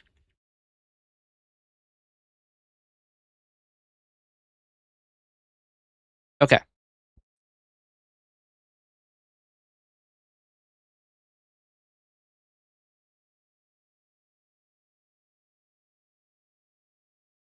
So what we'll do is receive events won't exist. Actually, we need to make our thread. So public client socket will be a new thing. We need a private void thread work. Public or private void or bool disconnecting equals false. While not disconnecting, we want to do if socket.available is greater than 0, we'll do a concurrent queue of message incoming messages equals nothing. We want to call get message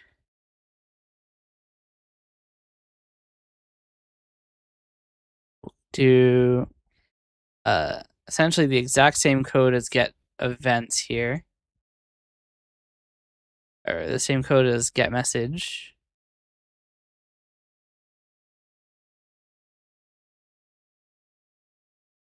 But we'll just return. We don't return anything. Max message size will also be defined here.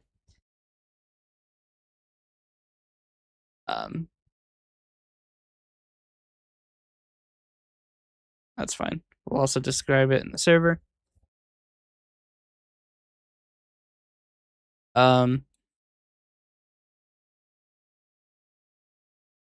This is supposed to be in thread work and not disconnect.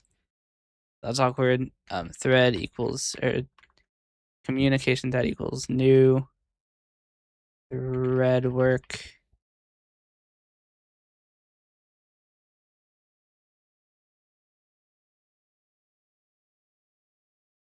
Okay.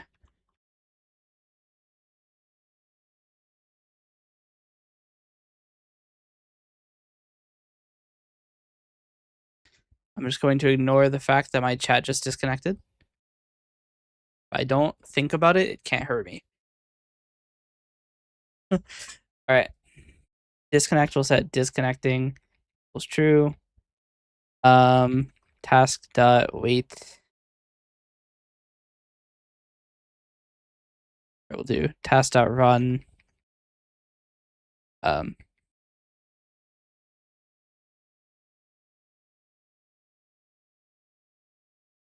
Let's see.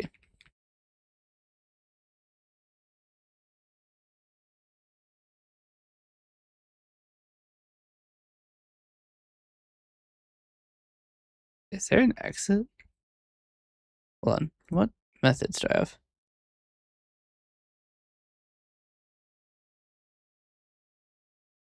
There's just a okay. We'll do communication thread dot join. We'll wait for 1500 milliseconds. And then does this return anything?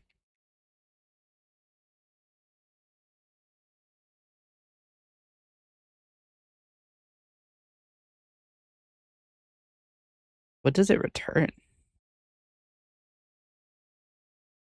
Proof the thread is terminated. If not, success.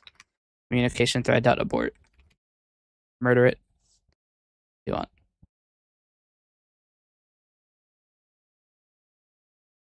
It's not supported. How am I supposed to kill it? Thread dot interrupt. Nope.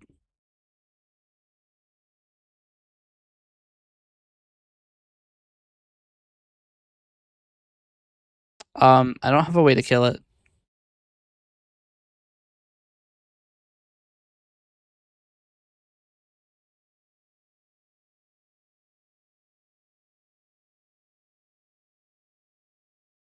Good enough.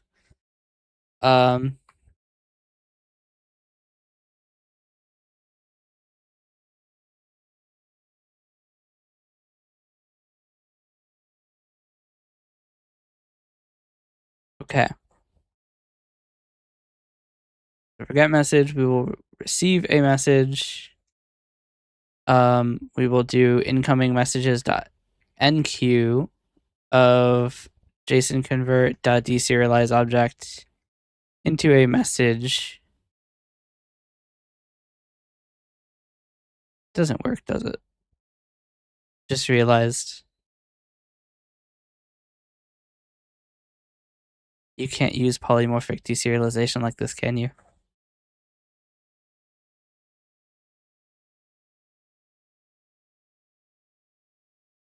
I don't think that works.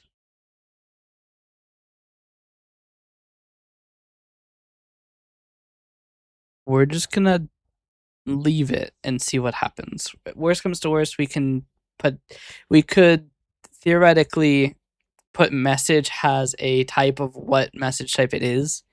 Then we can kind of build up our type detection.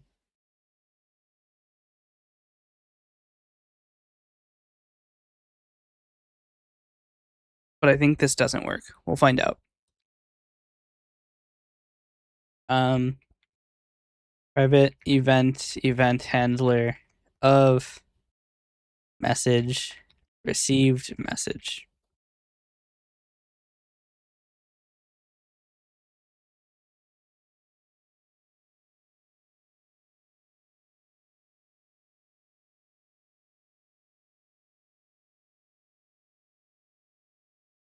Okay.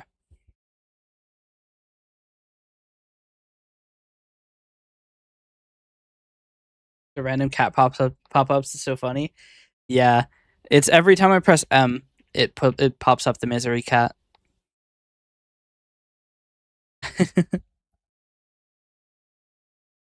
I think this probably won't work, but we have a lot down. We also need to start our thread.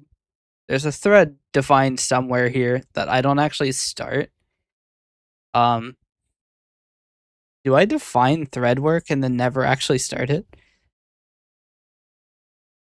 Where did I put the thread? I know there's one on the server. But I thought there was another usage of thread. Hold on. Yep, it's this one. Okay, so receive events doesn't exist. Make request doesn't exist. Get message also doesn't exist. Respond to event will probably exist, but we're going to work on this. So thread work is we accept a thread. So accept new connections equals new thread of thread work. Accept new connections that is background is true, which will kill the app if we close it. And then we need to start it. Oh my god, I write ST and it does set apartment state. So painful. Okay. When we accept a client, we want to first off change this to not be client socket because I need that. Client socket client equals new of client socket. Max message size will be set equal to our max message size. Client dot received, is it not public? Fuck.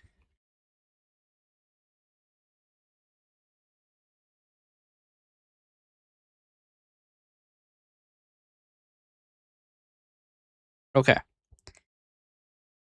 If E is not RPC, actually it has to be some form of request, then return. We'll breakpoint this. And we'll see how this goes. So we now need to make two different programs, one to be the server and one to be the client. So we need to make one asset synchronizer server. Well, I can't name it that because it's the name of one of the types. We'll call it host. Get scared by people writing code without AI and become sad for myself. Oh, then you're going to be scared here because I don't use AI.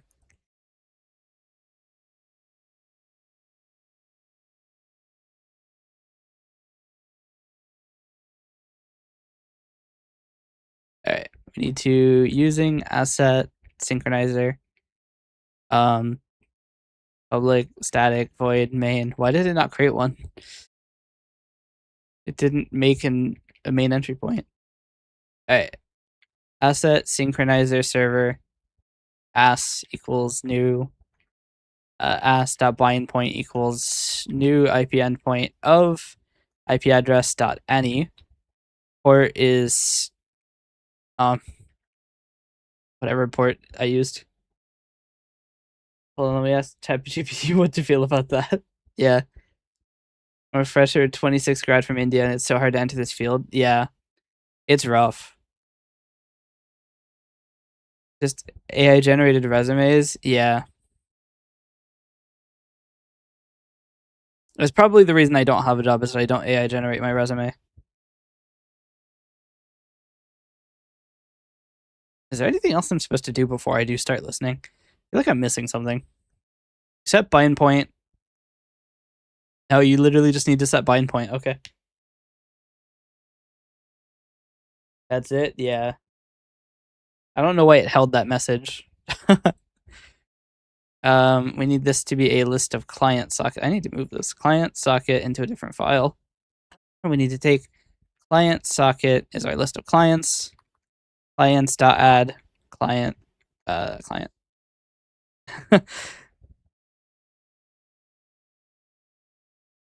Okay, so this is literally all we have to do. And then task dot delay of -1. Okay, so that's the server for now at least.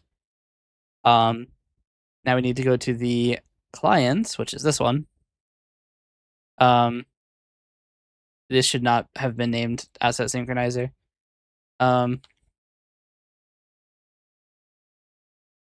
We're just gonna straight up just name this asset synchronizer user using asset synchronizer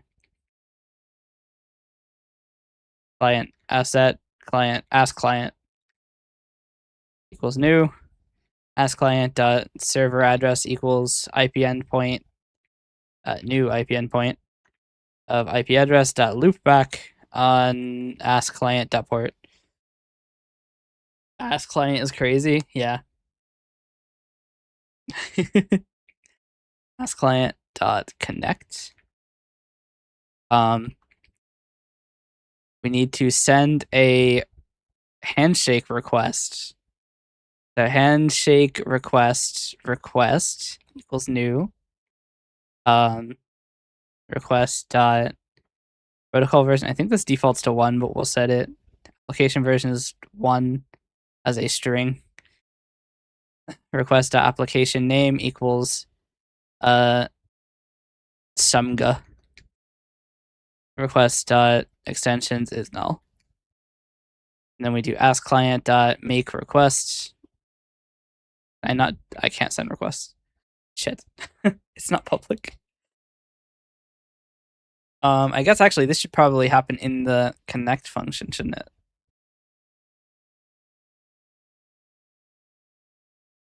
Probably should actually. I probably shouldn't have to do this. Bang. Make request of handshake response request.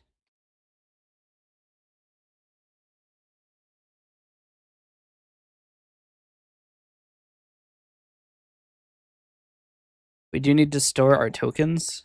A private string, a session token equals nothing.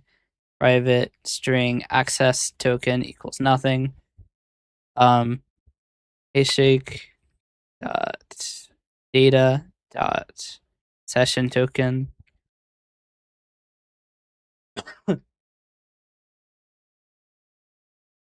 Then we'll do authenticate request. What is it? Login request? What the fuck is my authentication request named? Authentication request.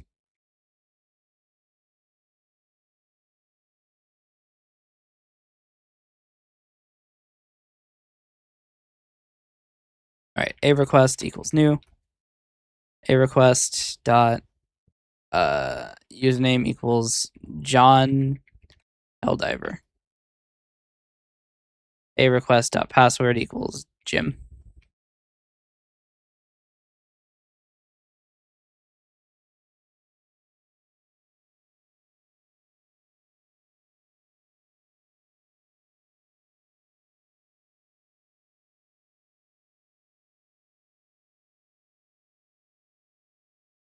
All right.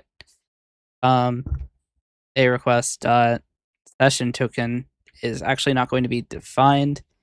Authentication request authentication response. A response equals make request of authentication response of a request. All right. Now, we don't have a session token in our request, but what we're going to do is in make request, oh, actually, we don't know that it's a session request or an authenticated request.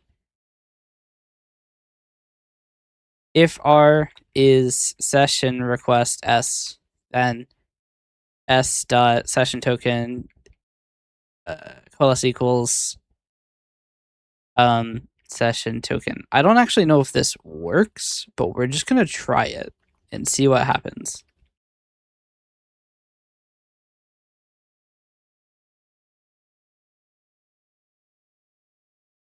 I'm pretty sure this doesn't work, but I don't give a shit. Here we go. So now we need to change our debug properties to create a new launch profile.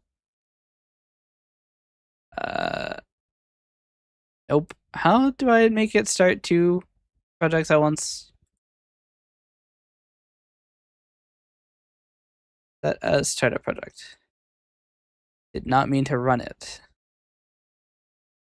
How do I start multiple? New project thing? No? How the fuck? if I set it as a no, for some reason I'm allowed to set a class library as the startup project. Chat,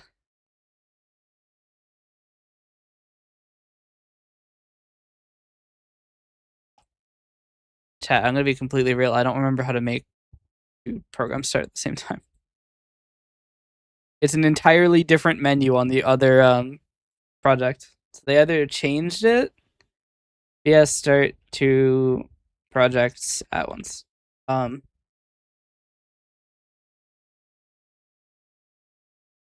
Solution Explorer, Solutions node, properties. Why is this a different menu than the one it opens? It's annoying. All right, asset synchronizer user, start, host, also start. All right, now we work. It attempted to open a class library. Why do you do this to me?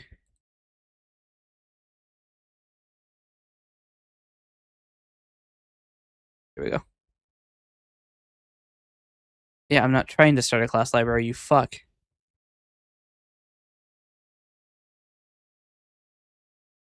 Okay, there's a problem. One of these is a class library. That's core, which is supposed to be one. Here's host, which is also a class library when it should be a console application.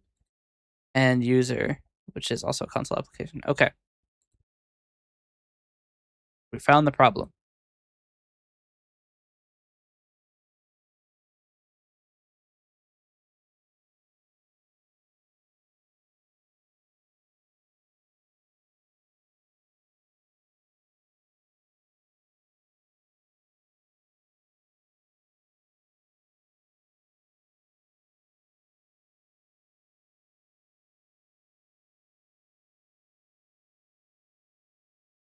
Huh. No connection could be made because the target machine actively refused it. So did the server not bind?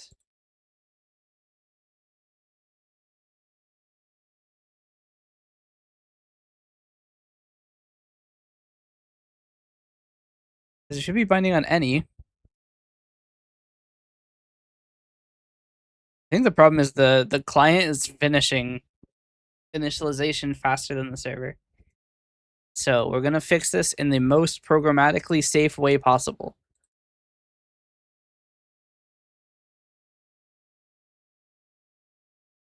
It's not making it there first now.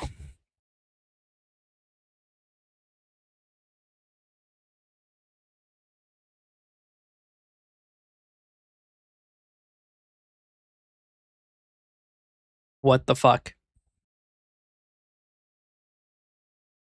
They're both on the same port, aren't they? 2157? Yeah. Am I forgetting to do something?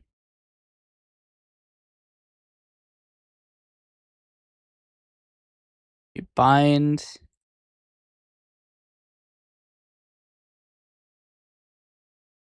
Oh, I don't call listen, that's why. Found it.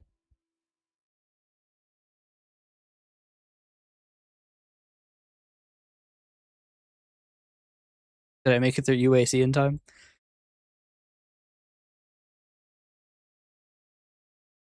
Apparently not. What the hell? Why did I even have to go through UAC? It's not a protected port.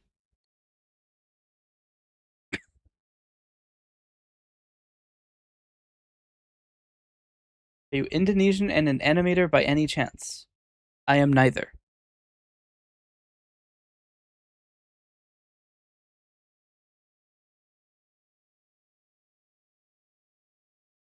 Why is this not working?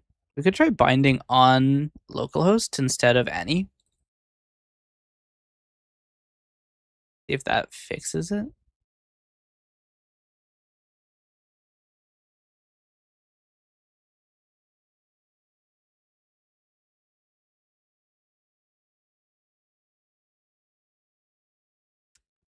Why?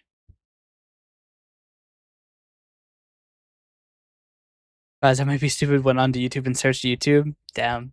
You hate to see it. Why am I not able to connect to my own server? Is it because they're both using the same port?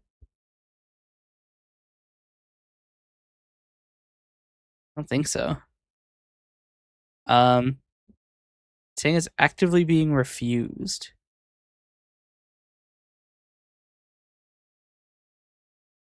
Here, let's close all these.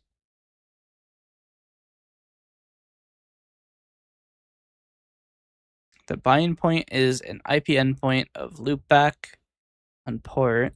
Do I need to specify an address family?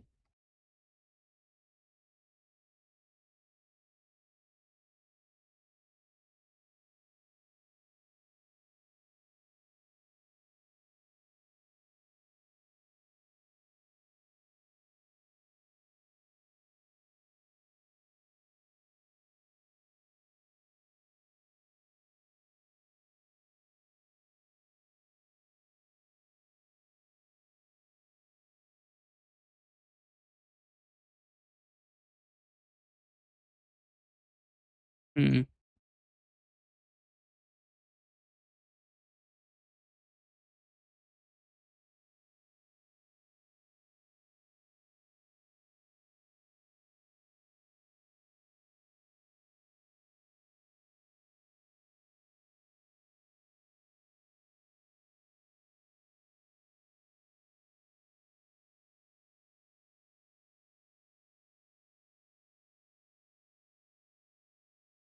We could not specify the address family and just let the IP endpoint work.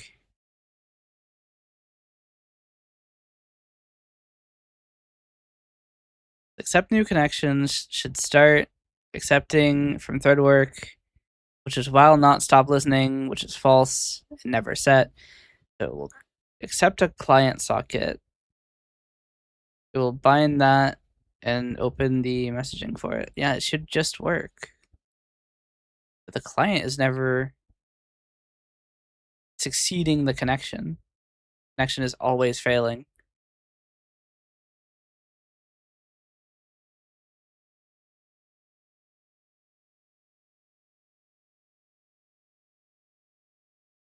So it doesn't like this. What if we don't specify the address family?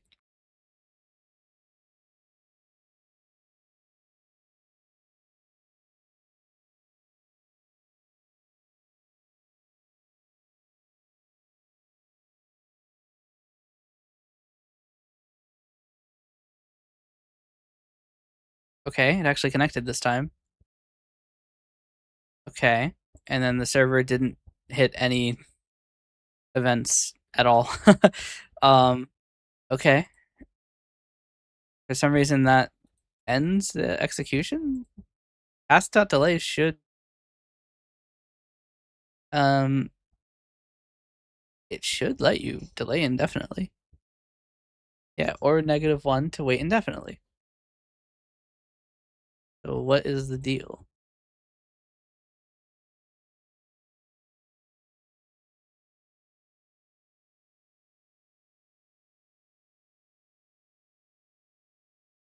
Socket exception. What socket exception?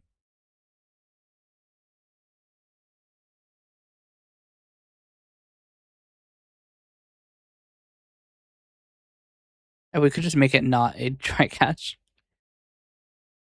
It would tell me. It's almost like ignoring all of the errors makes it difficult to tell what the errors are. Okay, so now it's failing to do loopback on IPv6.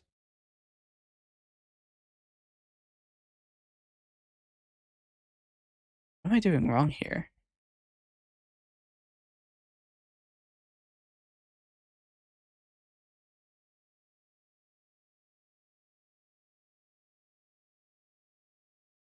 We listen, start a thread that accepts connections on that socket.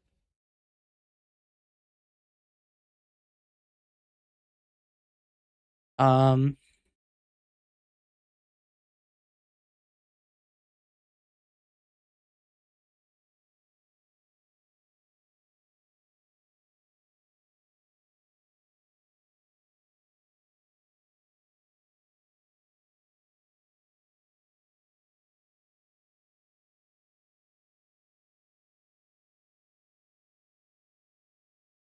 I don't know why this is failing. We can specify a list of backlogs. I'm gonna try this. Address family.internetwork, so IPv4, and we're just gonna set it on both. So on the user, this will be ask_client.connect with address family internetwork.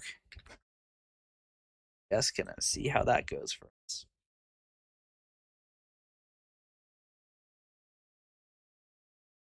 Wait, is the server dying immediately? Hey, is the server just immediately dying and that's why it keeps failing?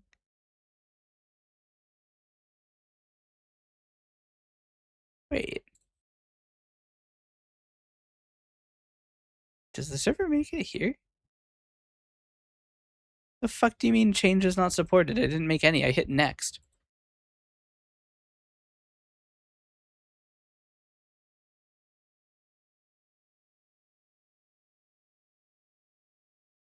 God damn it.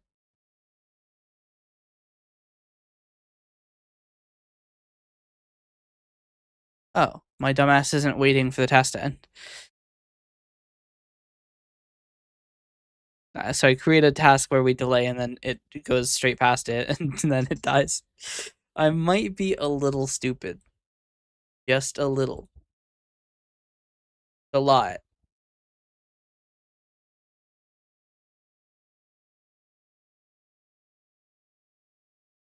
Are passwords required? Shouldn't be.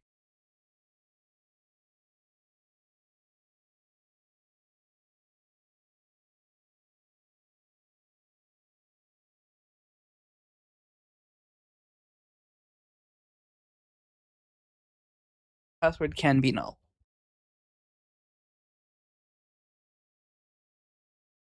Hashake was null.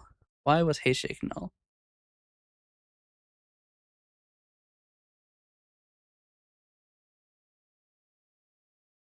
Probably because the server doesn't actually support answering it. Probably should do that. Let's do that.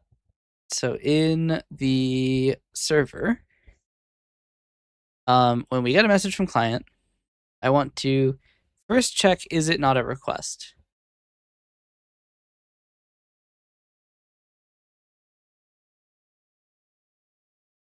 What type is E? That's a problem. E is the base type message. And the problem with that is that that means we can't determine anything about it. So the question is,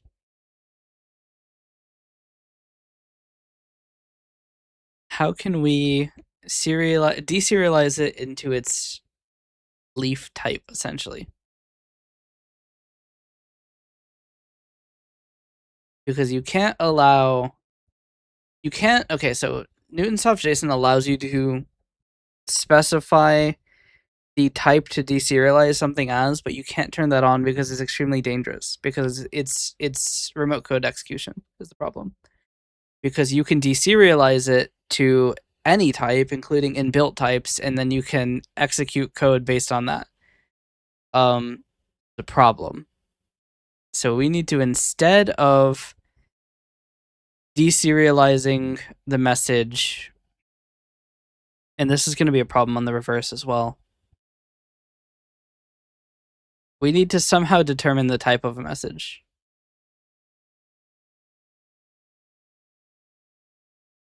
Now, that's not the hardest thing to do, because we can, in message, create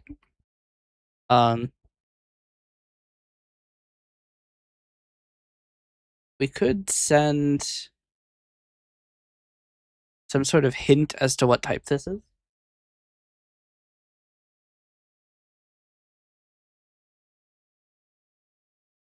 How do we want to do this?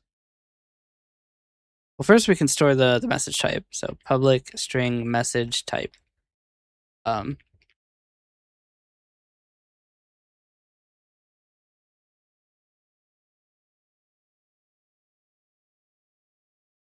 Actually, I want to do this.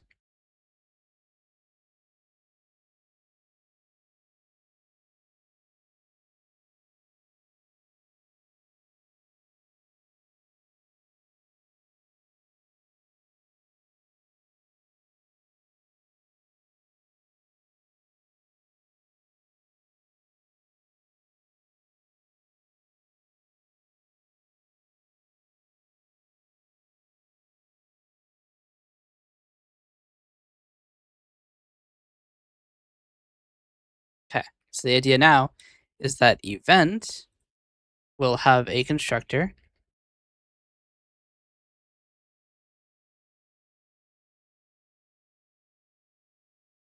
which will send message data equals new message data. Actually, event base will do this instead of event.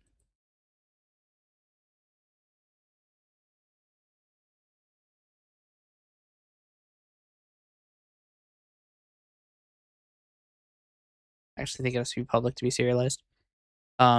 Equals new message data. Message type equals event. This is an event base. We need to do the same for request.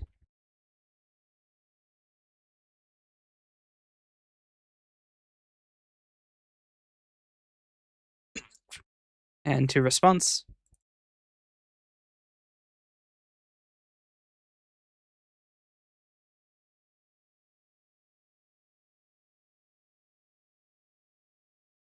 Okay.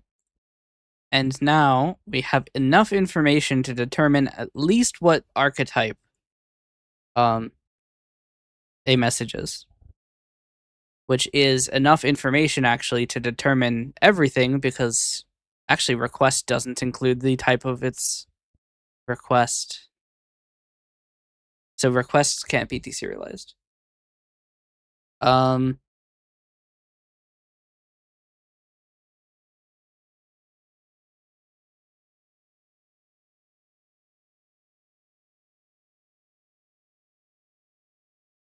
Actually, what we're going to do is we're going to do this. In event base, we're going to change this message data. Message type will be stem type, which will be the name of the category of object we're talking about. And then in message data, we will also have a leaf type.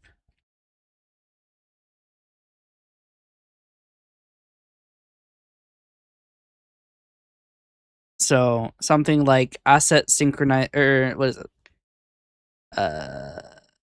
Asset deleted event, right? We'll set message data dot stem type equals asset deleted. So now it is an event asset deleted, and you can now use that to fully determine its type.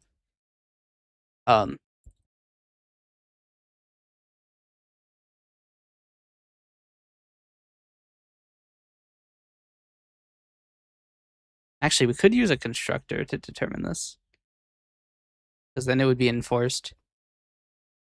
Yeah, let's do that. So event base will have a this would be abstract then.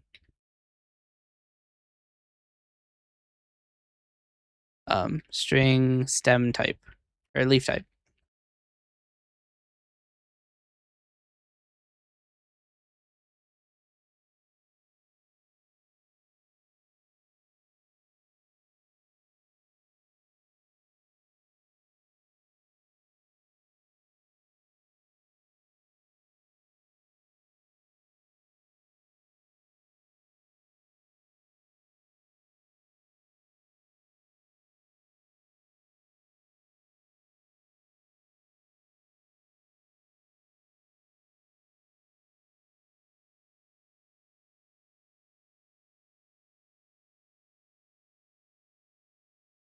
Okay. Now event will inherit event base.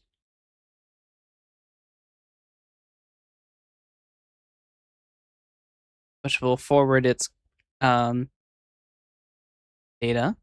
So asset deleted event now needs to base of asset deleted 1. Now none of this needs to be set because it's all set by the base constructor. And then we have asset uploaded and 1.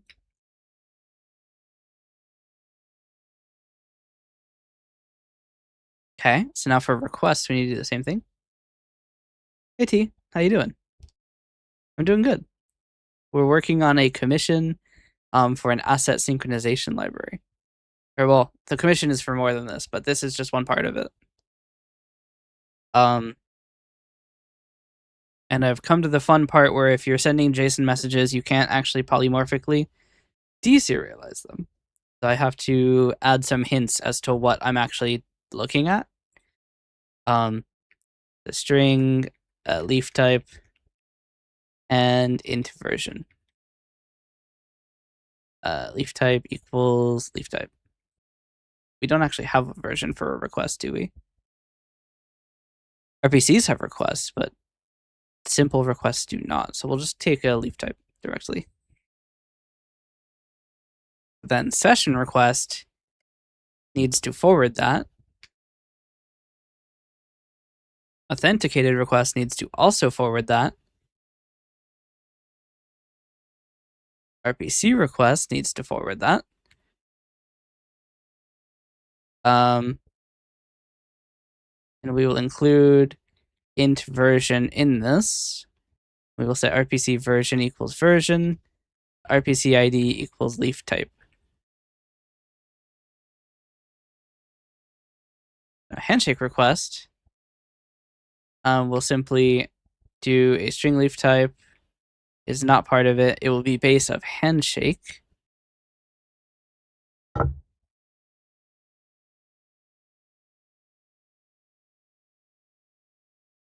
then for authentication request, be the same type of thing. Not a string, be authentication. For delete asset, it will be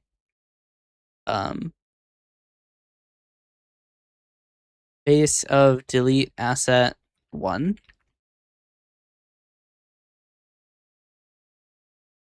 I'll have to do the same thing with responses too.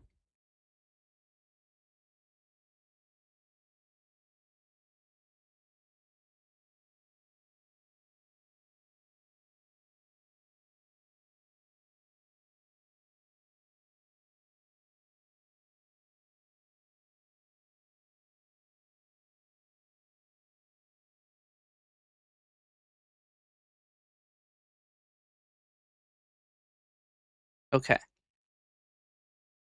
And I think all requests have the new format, and now responses need to do the same thing, where a response has a string leaf type. That leaf type equals leaf type.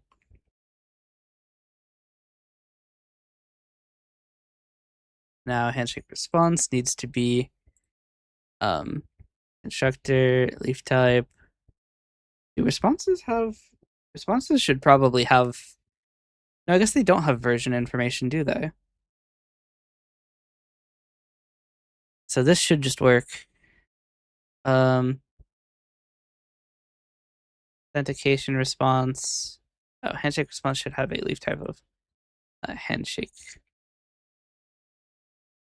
And not a.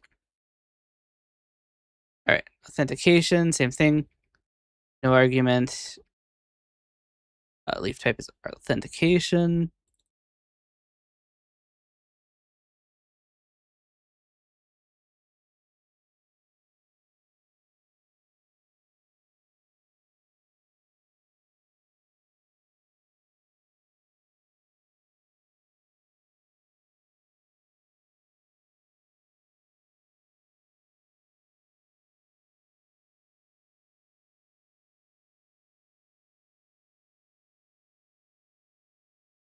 This should be response.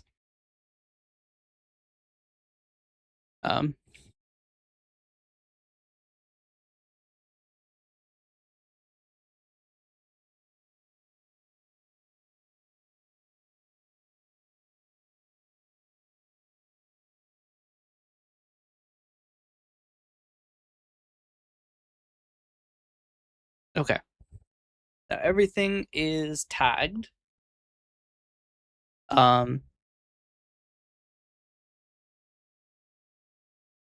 Let's check really quick that we haven't broken any code that exists yet. It would mainly be in connect here. No, so the API hasn't changed. So now what we need to do is if e dot message data dot stem type is not request, return. The problem is we may not actually have any way to cast it upward because the actual type is message. So actually, we probably can't deserialize it first. So this needs to change. Received message needs to become an event of string and not message, because deserializing it, we actually lose information about what it is. So this is data. We get rid of incoming messages as a queue because we actually have to parse it immediately anyway. So now we send strings upwards, which is we have to change this to be a string. And now what we can do is do message m equals JSON convert dot serialize object to message of e. That should be deserialized object, my bad. So now we can check if the message data stem type is not request, we don't process it. That means somehow they have sent us a response or event of which the clients cannot send. So they can only send requests. So if we have received, if m is null, return. They've sent us an invalid request, an invalid message that we return. Otherwise, if it's not a request, we return. So now we have enough information to determine what the request is. The way that we're going to do that is we're going to do string key equals m.messagedata.stemType plus m.messagedata.leafType. We'll put a period in here. Key equals key.toLower. And now we can switch on key, case handshake, or request.handshake. Actually, we don't need the stem type, do we? We know that the stem type is request. So we only need the leaf type. If it's a handshake, then handshake request equals JSON convert dot deserialize object.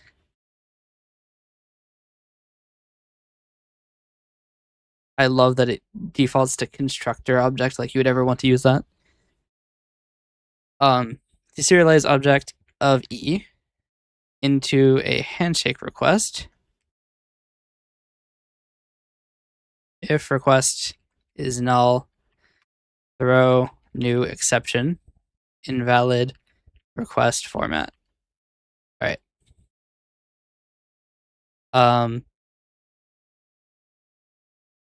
Oh, actually, we need to know sender should be a client socket.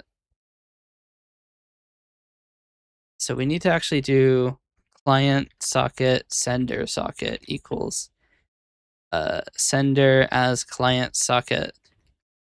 If sender socket is null, return.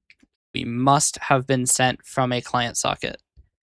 Otherwise, we can't process this message because we can't reply. So handshake response equals new. Data equals new. It pre-fills with a bunch of default data. Extensions is null. And then client ID and token are pre-filled with default data. And then we'll do sender socket.send response HR. And then break.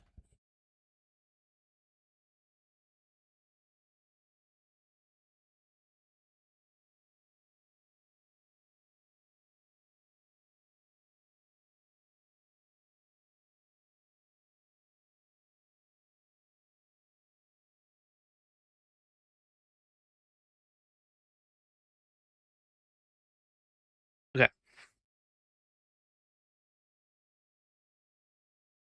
Then in client socket, or no, we'll just keep a list of string session tokens equals nothing.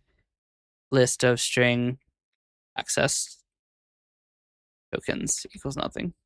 All right. So now what we'll do is if aq dot message data, not message data, dot session token, if not session tokens dot contains aq dot session token, then authentication response AR equals new. Data is null.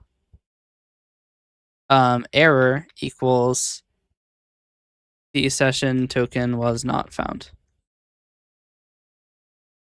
Or error equals new. Where message equals the session token was not found. Did you handshake first? All right.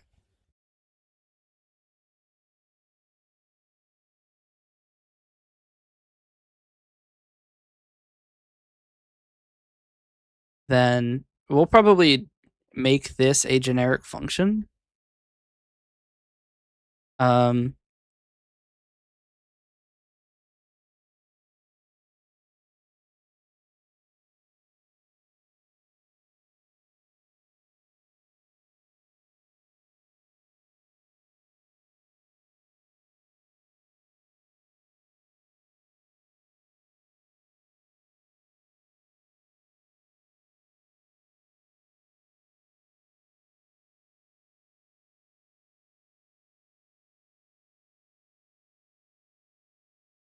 Hmm.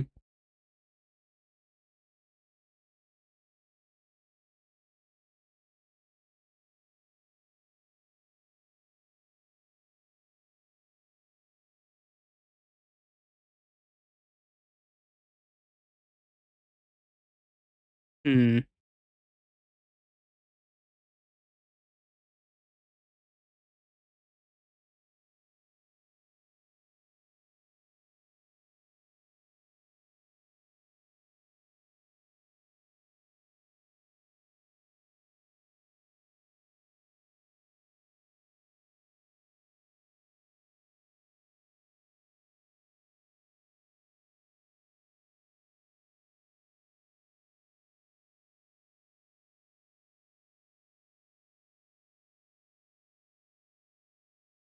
Is there a problem here? The v must be a reference type. Okay.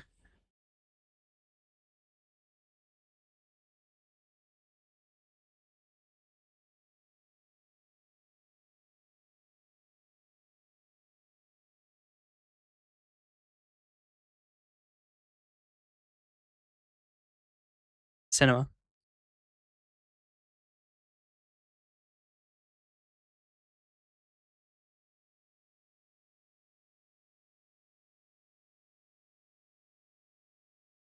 This technically works.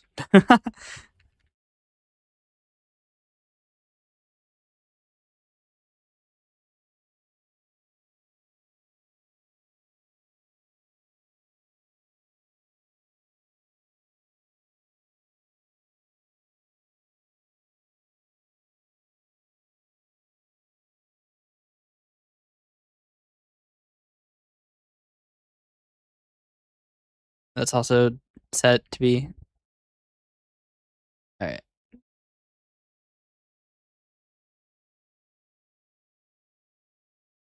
Okay. This doesn't need to be opened. Now, theoretically, this should respond to authentication.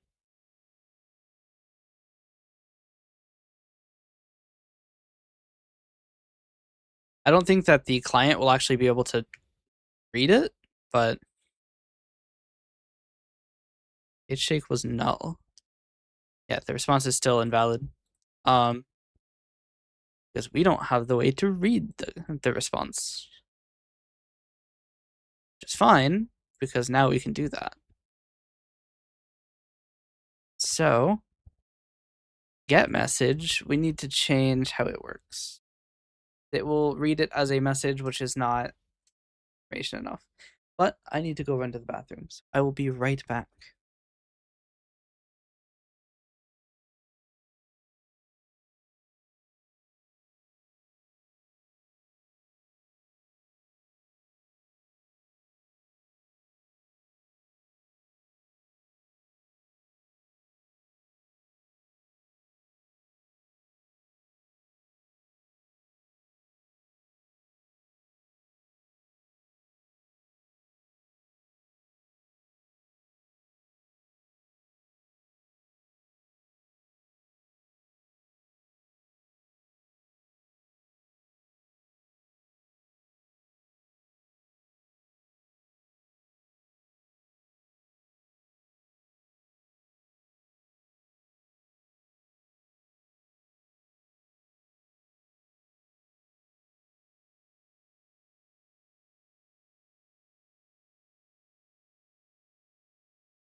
Damn, I got scammed. I didn't get my star. What the hell?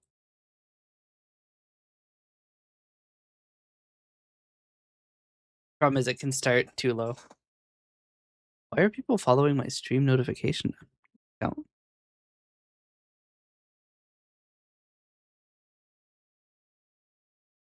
Hmm.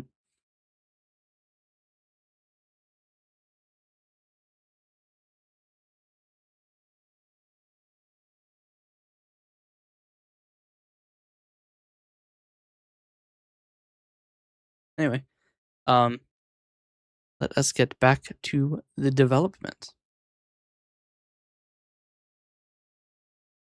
So the problem we have is that the clients, so the server does do determining type of it. Client does not.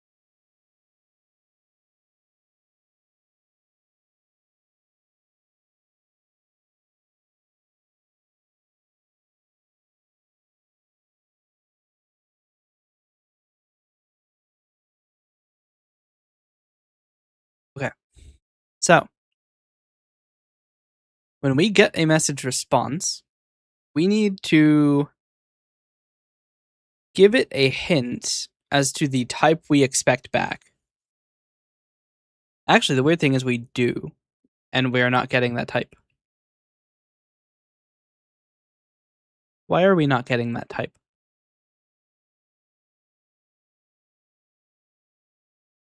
So we make a handshake request and we expect a handshake response back.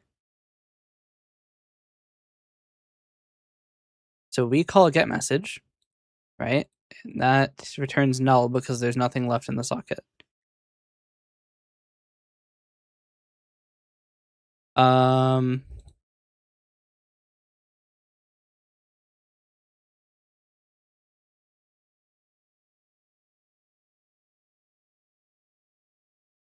We're gonna call it this way.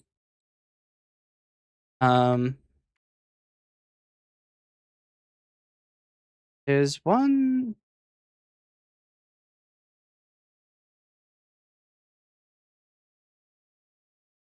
I think there's a way to do receive that is blocking, and I think this is it. We receive our handshake request. We send a response. The response has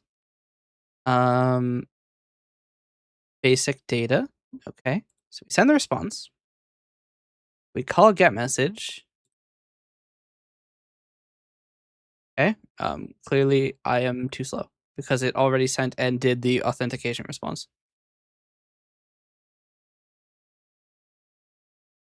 So we're going to do,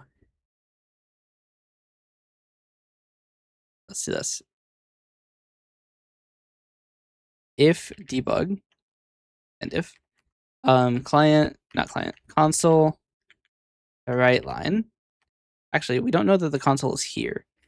If console dot exists, I don't actually know how to determine if a console is open.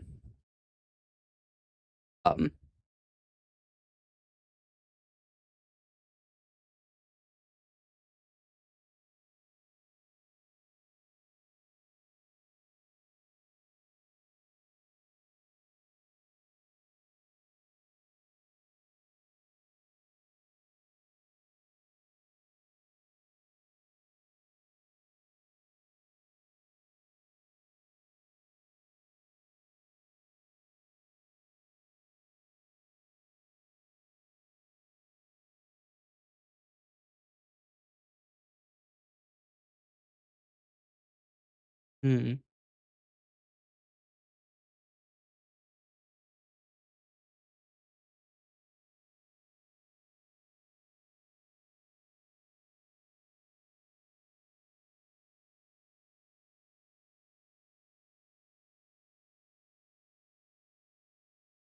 Hmm.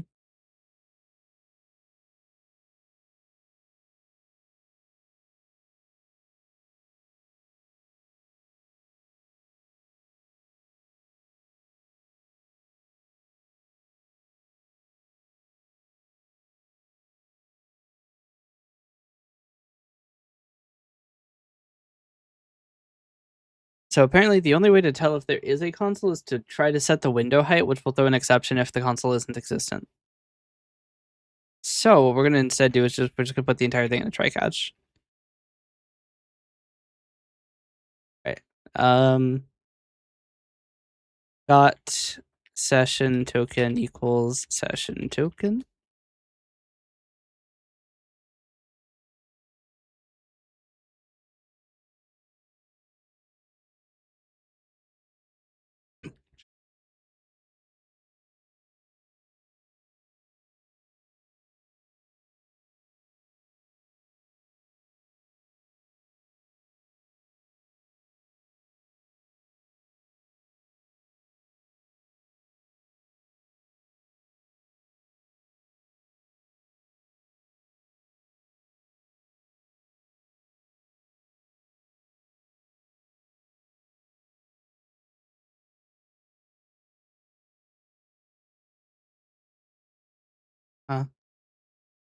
Oh, the server doesn't record the session token.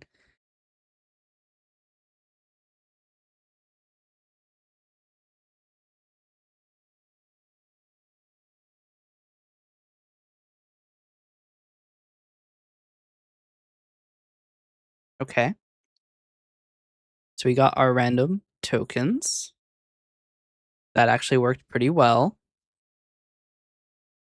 So now the client is authenticated and has leave to do anything it wants. But we have to make the server actually support it. So let's start with get asset list, which should return an empty list because there are no assets.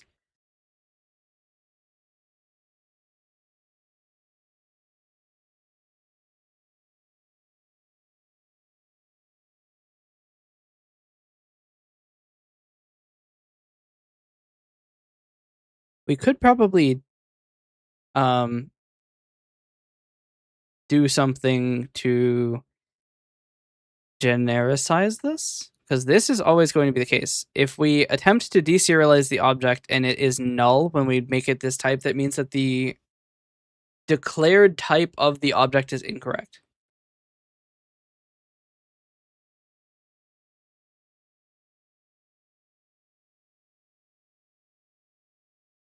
So what I want to do is the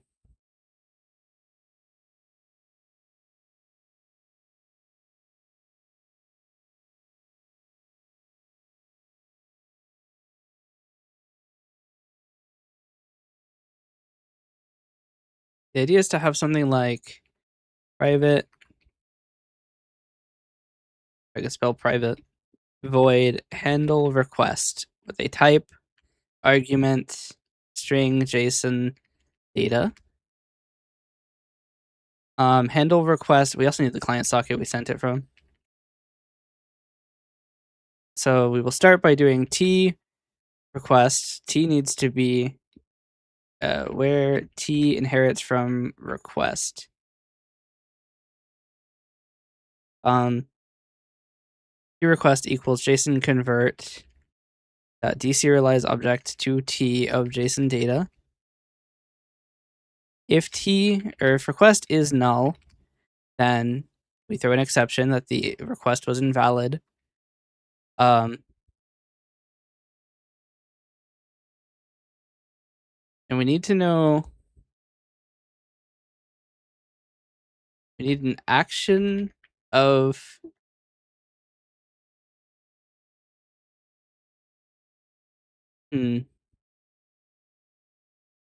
action of V is an in type.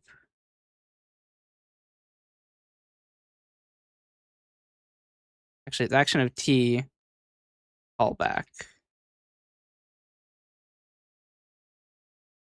Else callback of request.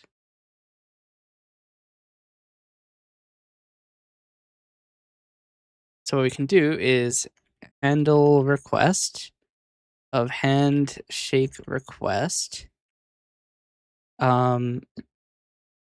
E sender socket and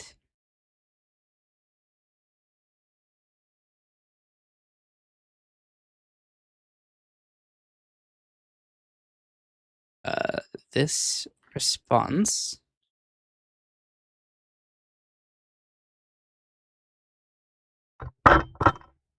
And the idea is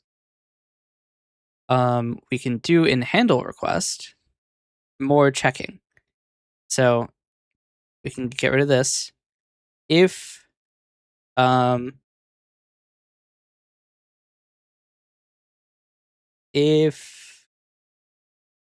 problem is we need a way to determine what the response type is.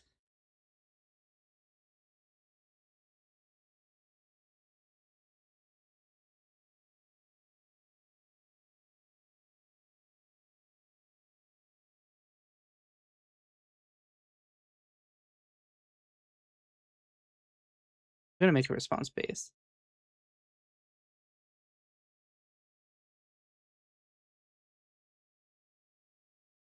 So response base is abstract. Doesn't include the variadic type arguments. It does inherit from message.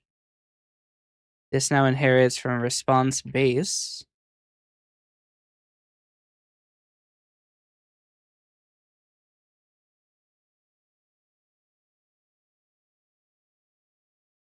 All right. So now response base is the base class for responses. And the idea is that now we can do v is inherit from response base, which means I don't need to include the type of the response data as well, because we can just throw it as a generic response.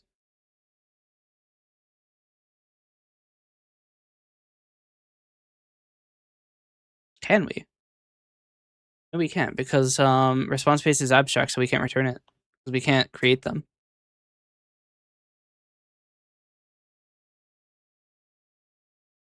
The problem is we can't correlate a type to a request type to its response, or the response to its response data, or the request to its request data.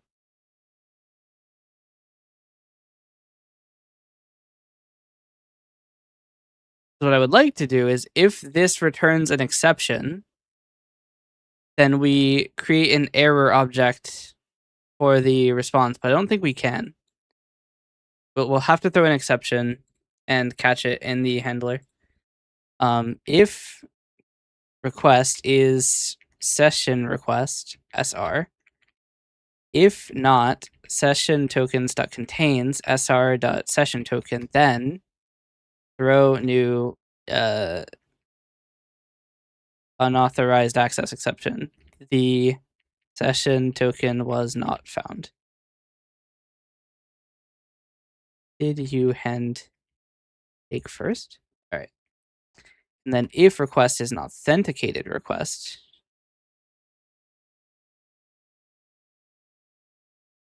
if access tokens does not contain ar.user token, the access token was not found. Did you authenticate first?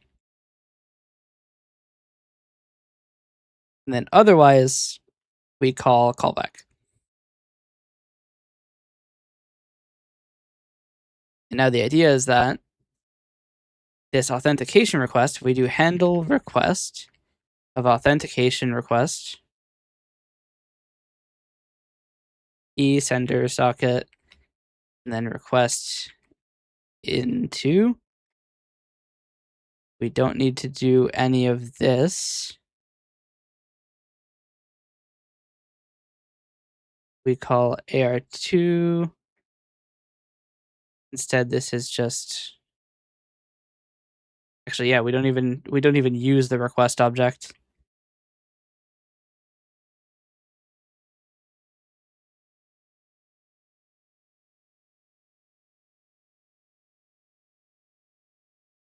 Now we have to call try on both of these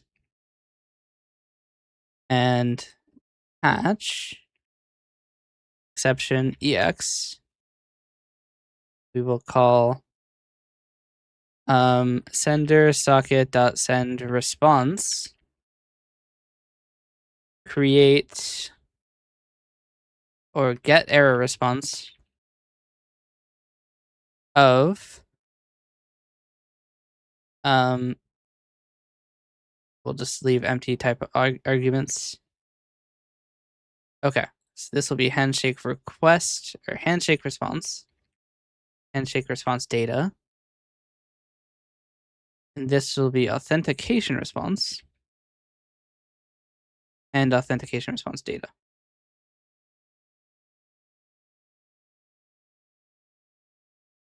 Why has that brought me to a different file? Okay.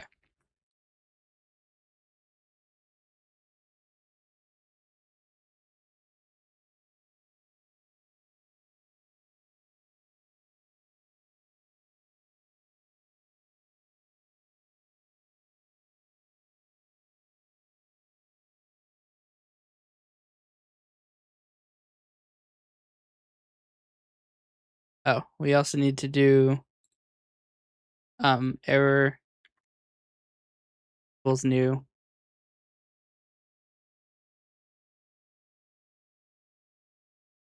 Or no, we need to do var response equals this value, response dot error dot message equals ex dot message. And then we send response.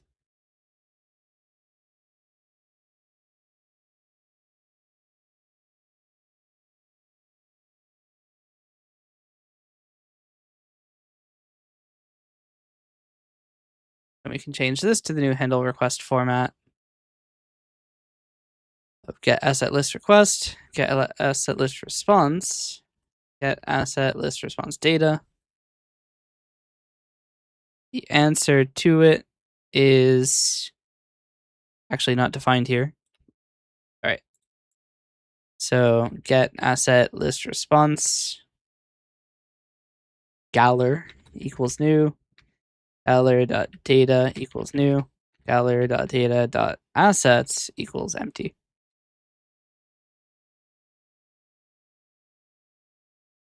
Now, what we can do in our user code is call askClient.getAssetList. Then we will do console.writeLine JSON convert.serialize object of list. All right, and then that should write an empty list of assets to the console. The access token was not found. That makes sense. I did not write the access token.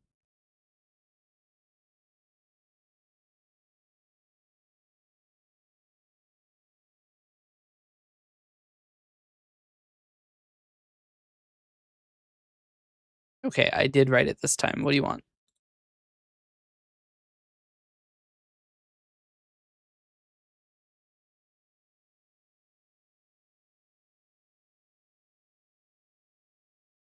What?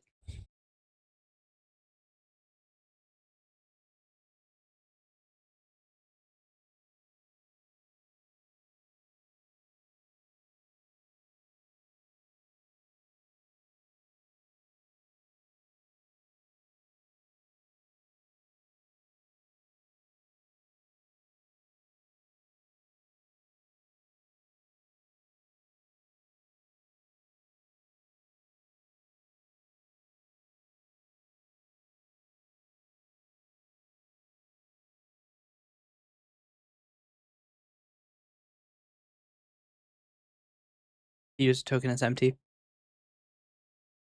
Why?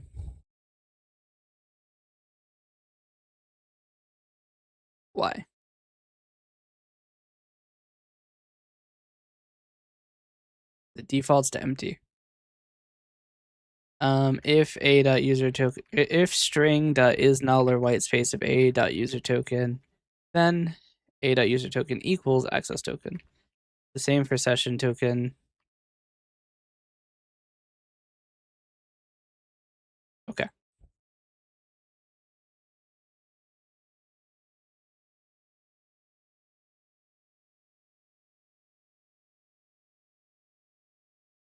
Weirdly enough, now the client isn't receiving the response from the server.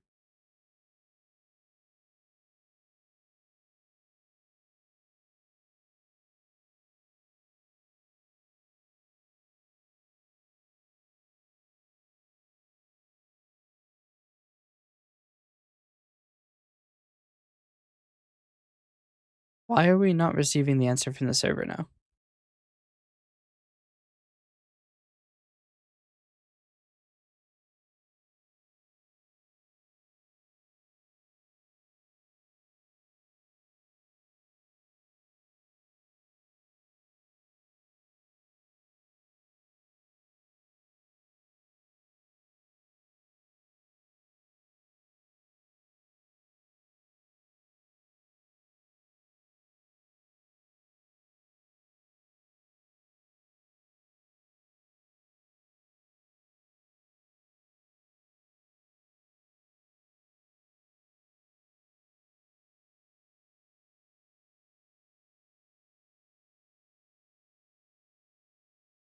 I've crashed Visual Studio.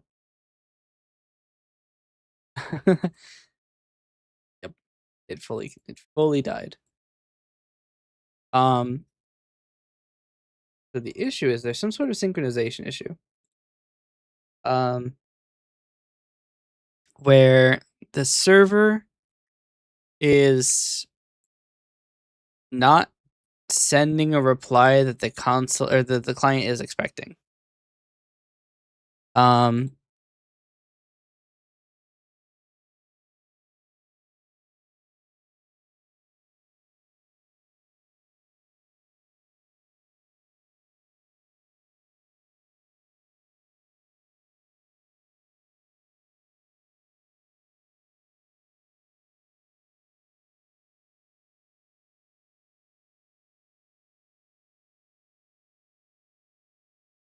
So this is the worker. One trapped in receive.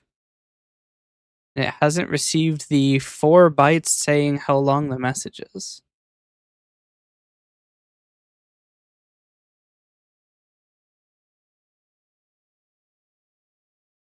Oh, because we never send the fucking response.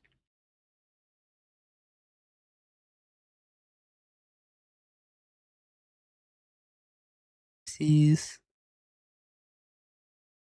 And you're wondering why. It's because we don't send them any data. Okay, so assets is empty, messages leaf type, get access list, and some type response. Okay. So it does work. Now all we need to do is implement all of the types of messages. So the way I'm going to do this is that the server will keep track of an asset list, which for now will be non-persistent. So public, actually we need a full, so the problem we have a file or like a thing asset. We have a class asset, which does not contain the contents of the asset. So that is a problem. What we're going to do is probably really bad memory usage. But for the time being, we're going to hold all assets in memory. So private list of assets equals new list. Do we want to make it a dictionary instead, actually? We're going to make it a dictionary of string to asset. And then we're going to do private dictionary of string to string asset contents. This is atrocious for memory usage. We also need ID to be generated.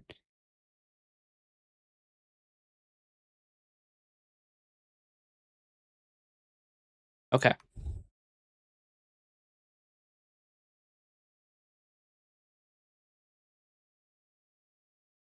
Now in the client, we're going to do a function upload asset.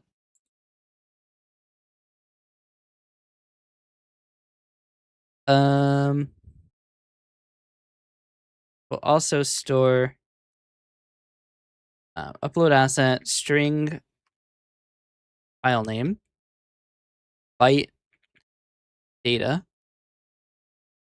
So we will do crc32 system.io.hashing .crc32, which will not allow me to use NuGet directly, which is annoying. Now I'm gonna have to sign in. Maybe if we just get there really fast, it won't ask me to sign back in.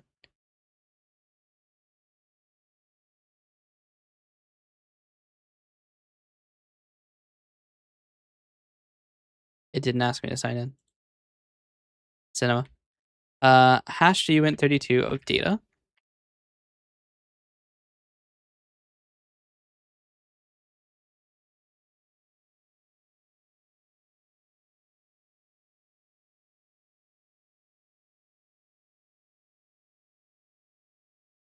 name equals file name, size equals data.length as an int, or as a long actually. What do you want? The U long. Okay. And then upload asset request equals new. Arguments equals new. Metadata equals as. Base64 content equals system dot convert dot to base64 string of data. And content length equals base64 content.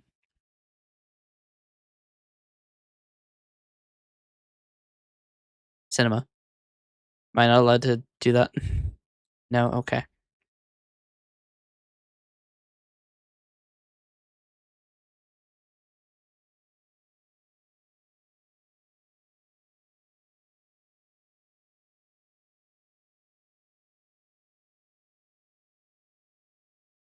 Metadata equal as. Yes. Metadata equals s. We hate metadata around here. Okay. So in upload asset,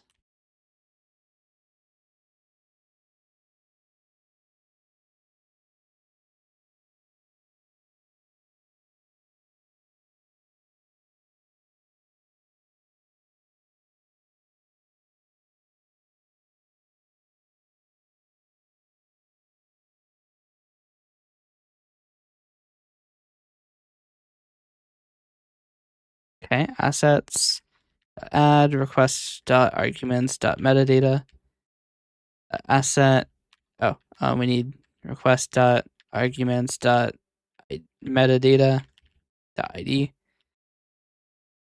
Assets dot or asset contents dot add request dot arguments dot metadata dot id to request dot base64 content or arguments dot base64 content. Okay. Assets will equals dot dot assets.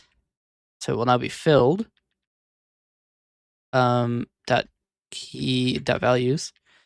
We will send this response. So this will be upload asset response. And upload asset response data. We have to send the right response, otherwise it will fail.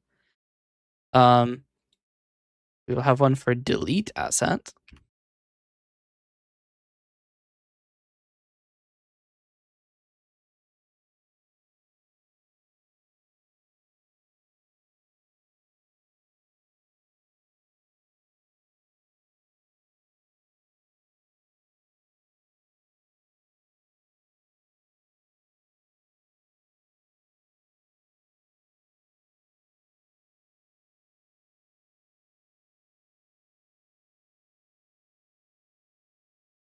Okay. We will have download asset.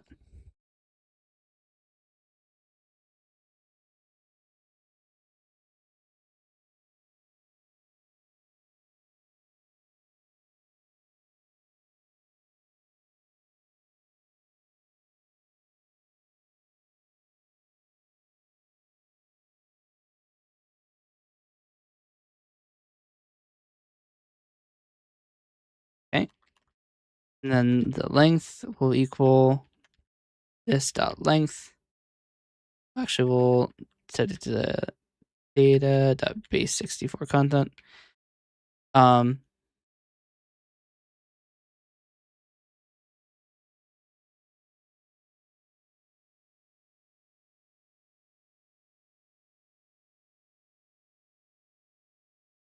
Okay, we don't delete these.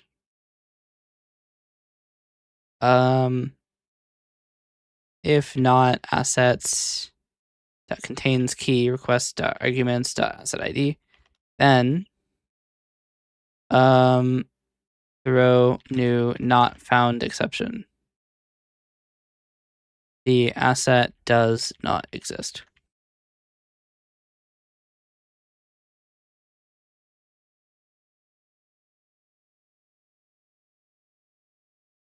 Actually, we could do this as well.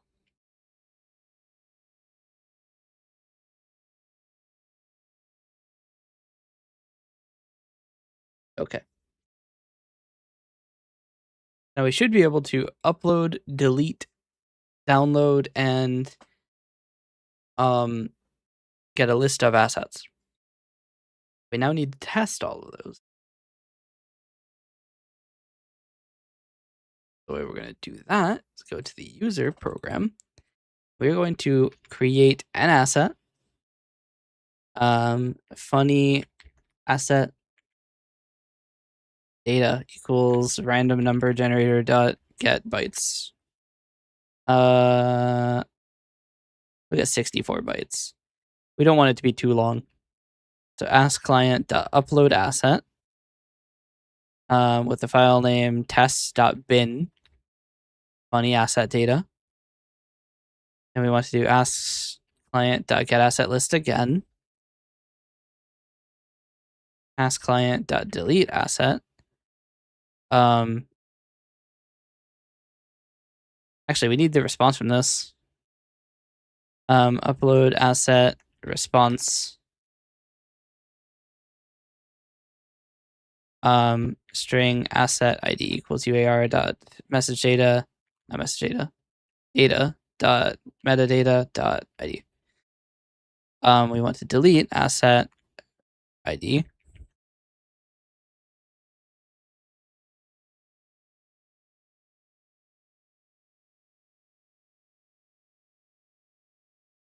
Okay. And then we need to really quickly make a delete asset thing for string asset ID equals delete asset of new,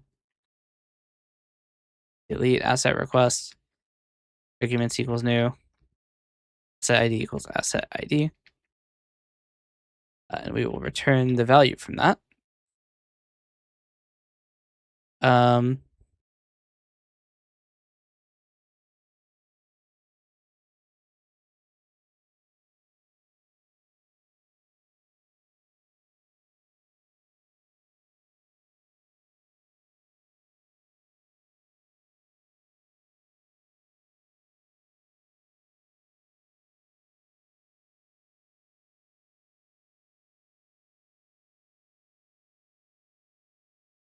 Okay.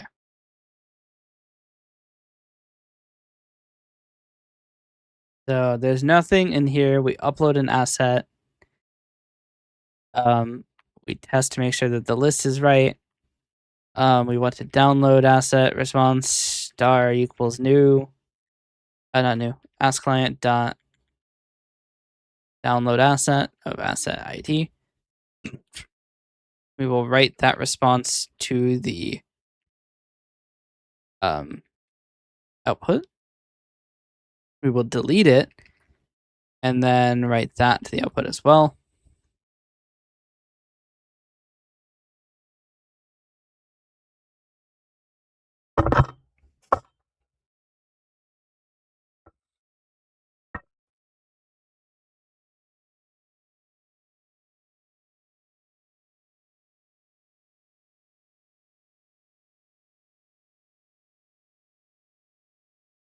I don't actually know if it worked or not. We only have 4 responses, which is not as many as I would have expected.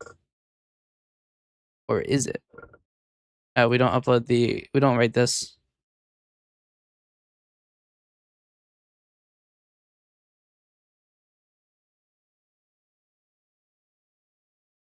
We're just going to write 2 empty lines between each request.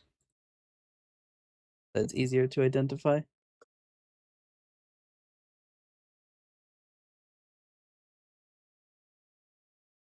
So we have get asset list returns an empty asset list.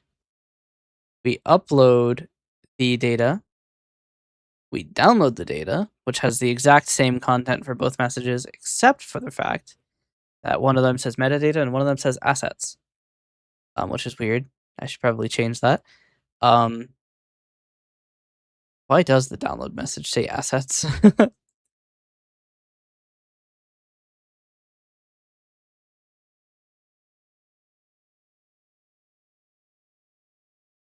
I guess upload says assets, does it?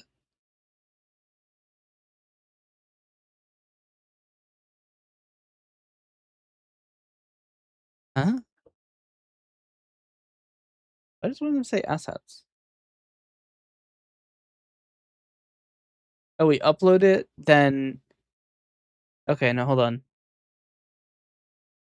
We upload it, it gives us the thing, then we call asset list again, so that's why.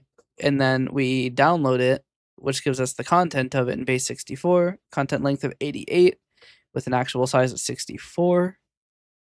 CRC is the same. Then we delete it, and then we don't call get assets again, because I forgot. Okay. Ultimately, it actually does work pretty well. And the only major difference between this and the more final version of it would be we would set it to be slightly more secure. Right now, basically anybody can log in as anybody. So better management of authentication and sessions. And actually writing the content to disk instead of just writing it to memory. We have already implemented most of the system here, because it really is just the simple. Oh, actually, we need to send uploaded notifications and deleted notifications as well. That's important. So the way that we're going to do that is we're going to have a let's see, private void disseminate event event base event and then for each var v in clients v.send event ebt. Now what we're going to do is for delete asset, we're going to create an event. Event. Well, actually, a delete or asset deleted event.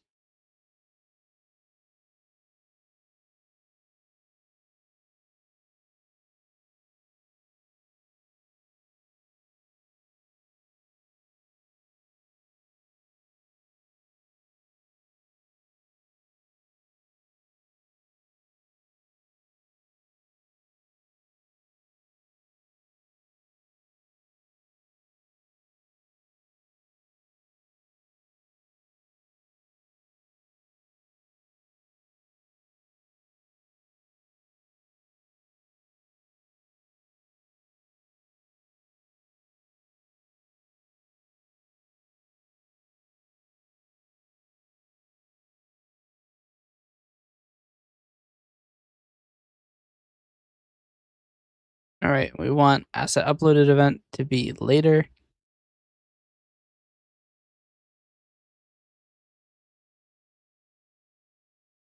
Base64 content equals request dot arguments dot base64 content, and content length equals request dot arguments dot content length.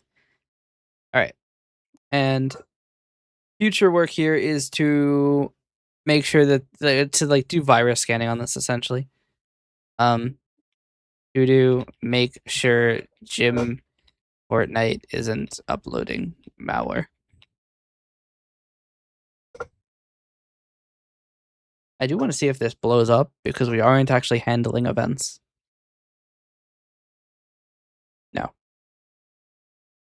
So the problem now is that the type of, so in receive events, we have an issue where, because they could not create an instance of event base. Okay, so the problem is in receive events, we call to receive event base, but we can't. So instead of receiving a message here, we're going to call a new message type, get message, with now no arguments, no type arguments. We'll call it get simple message. And it will simply return data instead of actually reading it. Receive buffer will be deleted because it's out of scope. So we're going to call receive events, which we'll call this new string s equals get simple message function.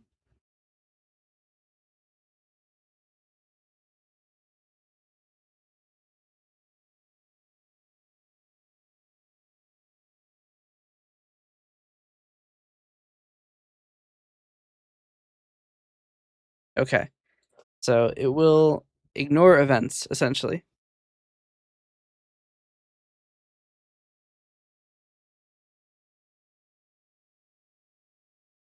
It actually didn't work. That's interesting. We received an event as a response, which is funny because that shouldn't work.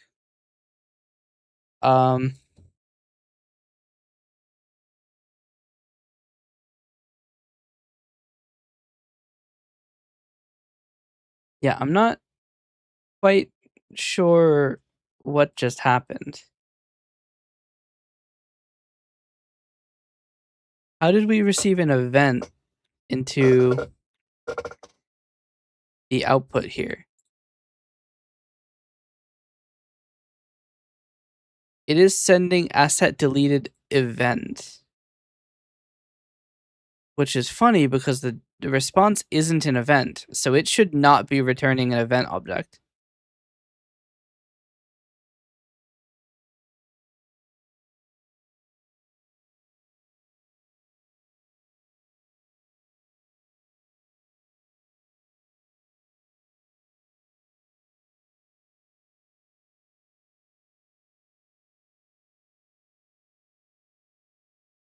What?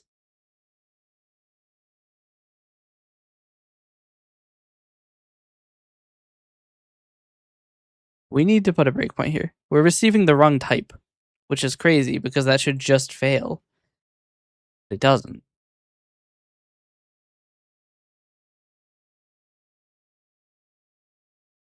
Right, so it does its authentication. I don't actually know if that modifies the original. Apparently it does. So we call receive events, right, which should empty the socket's data. It does. Oh.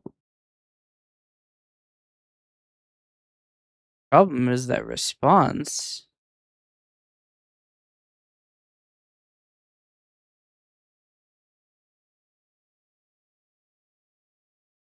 Okay. Here's the issue. For whatever reason, the event data is actually being serialized as the response data, and it isn't blowing up. That will not always happen. The problem is that this event is disseminated before we tell the originator of the event about the thing happening. So the problem with that is that the next message, every RPC is to be met with a response immediately before any other message.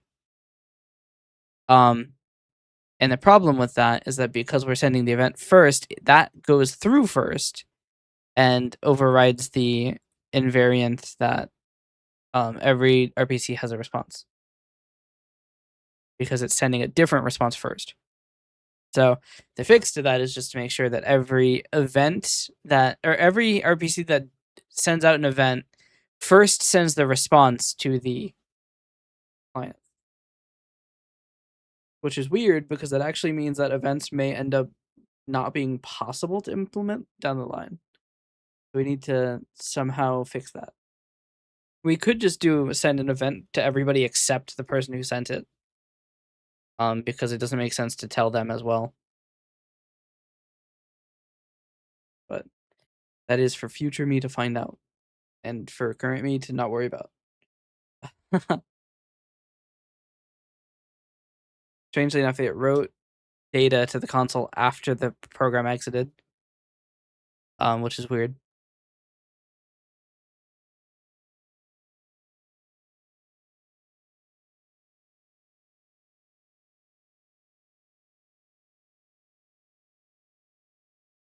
But it did work.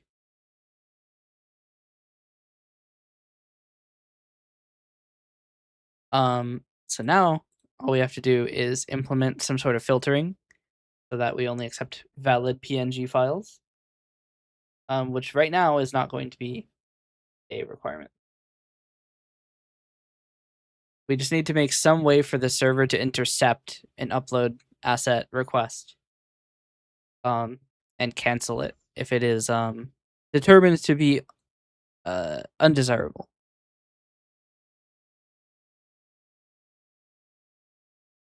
And then we also need to make, we'll say, maybe do this by adding an event where we can cancel bad uploads. To do add asset authorization tagging.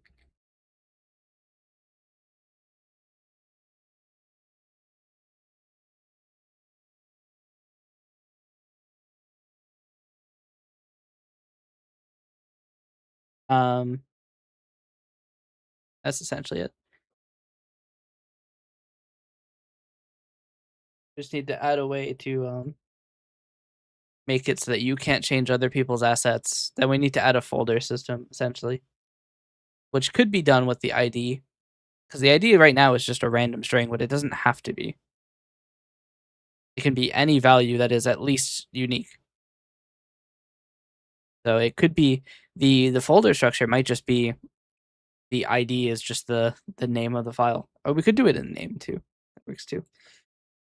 But yeah, I think I'm going to turn in for the day. Bit of a short stream, but I need to go look for somebody else to do the overlay because the guy I sent a message to has not replied. I'm gonna check my ex one more time. But if he hasn't replied, I'm going to start looking elsewhere. It has been over a day. It's actually been a day and a half. So I think that 36 hours is long enough to check your messages. I mean, there's also just a pretty decent chance he's not on VGen anymore. Just like he's moved on or something. So I don't know. We'll start looking, but I need to find somebody to raid first. So let's go find somebody to raid.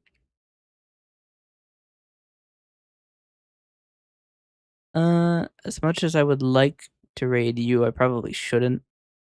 We could raid Fuki. It's been a while. I think it's been a year since I've raided Fuki. I mean, I have the information. I just haven't looked. Oh, I don't have any audio turned on. Huh. I wonder if I've missed any events, like messages. Have I missed anybody like following or something? I haven't had my earbuds plugged in at all. Because I was having trouble with them. I was going to get and plug in some new ones, and I forgot entirely. So no, I haven't missed anything. Okay, good. Because I'd have felt really bad.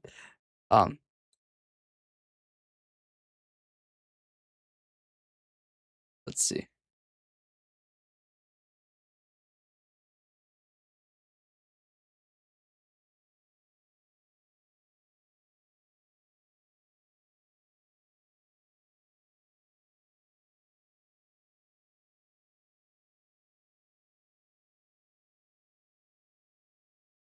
All right.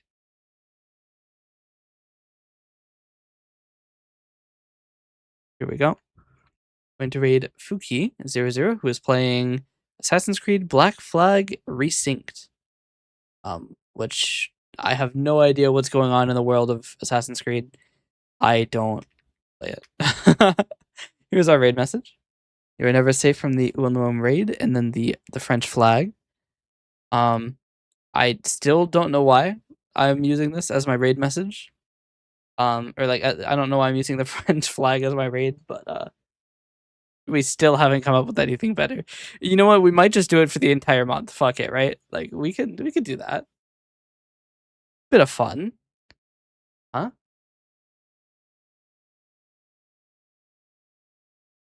Oh, wait, what?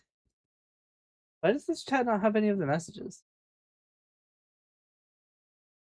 Is there something wrong with my chat?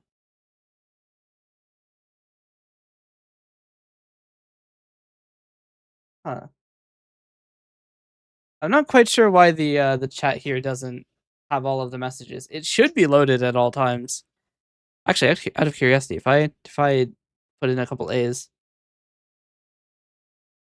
the chat in the background there is broken. Then, that is something I will have to look into. Anyway, I'm running out of time, so everybody, thank you again for watching, and I will see you next time.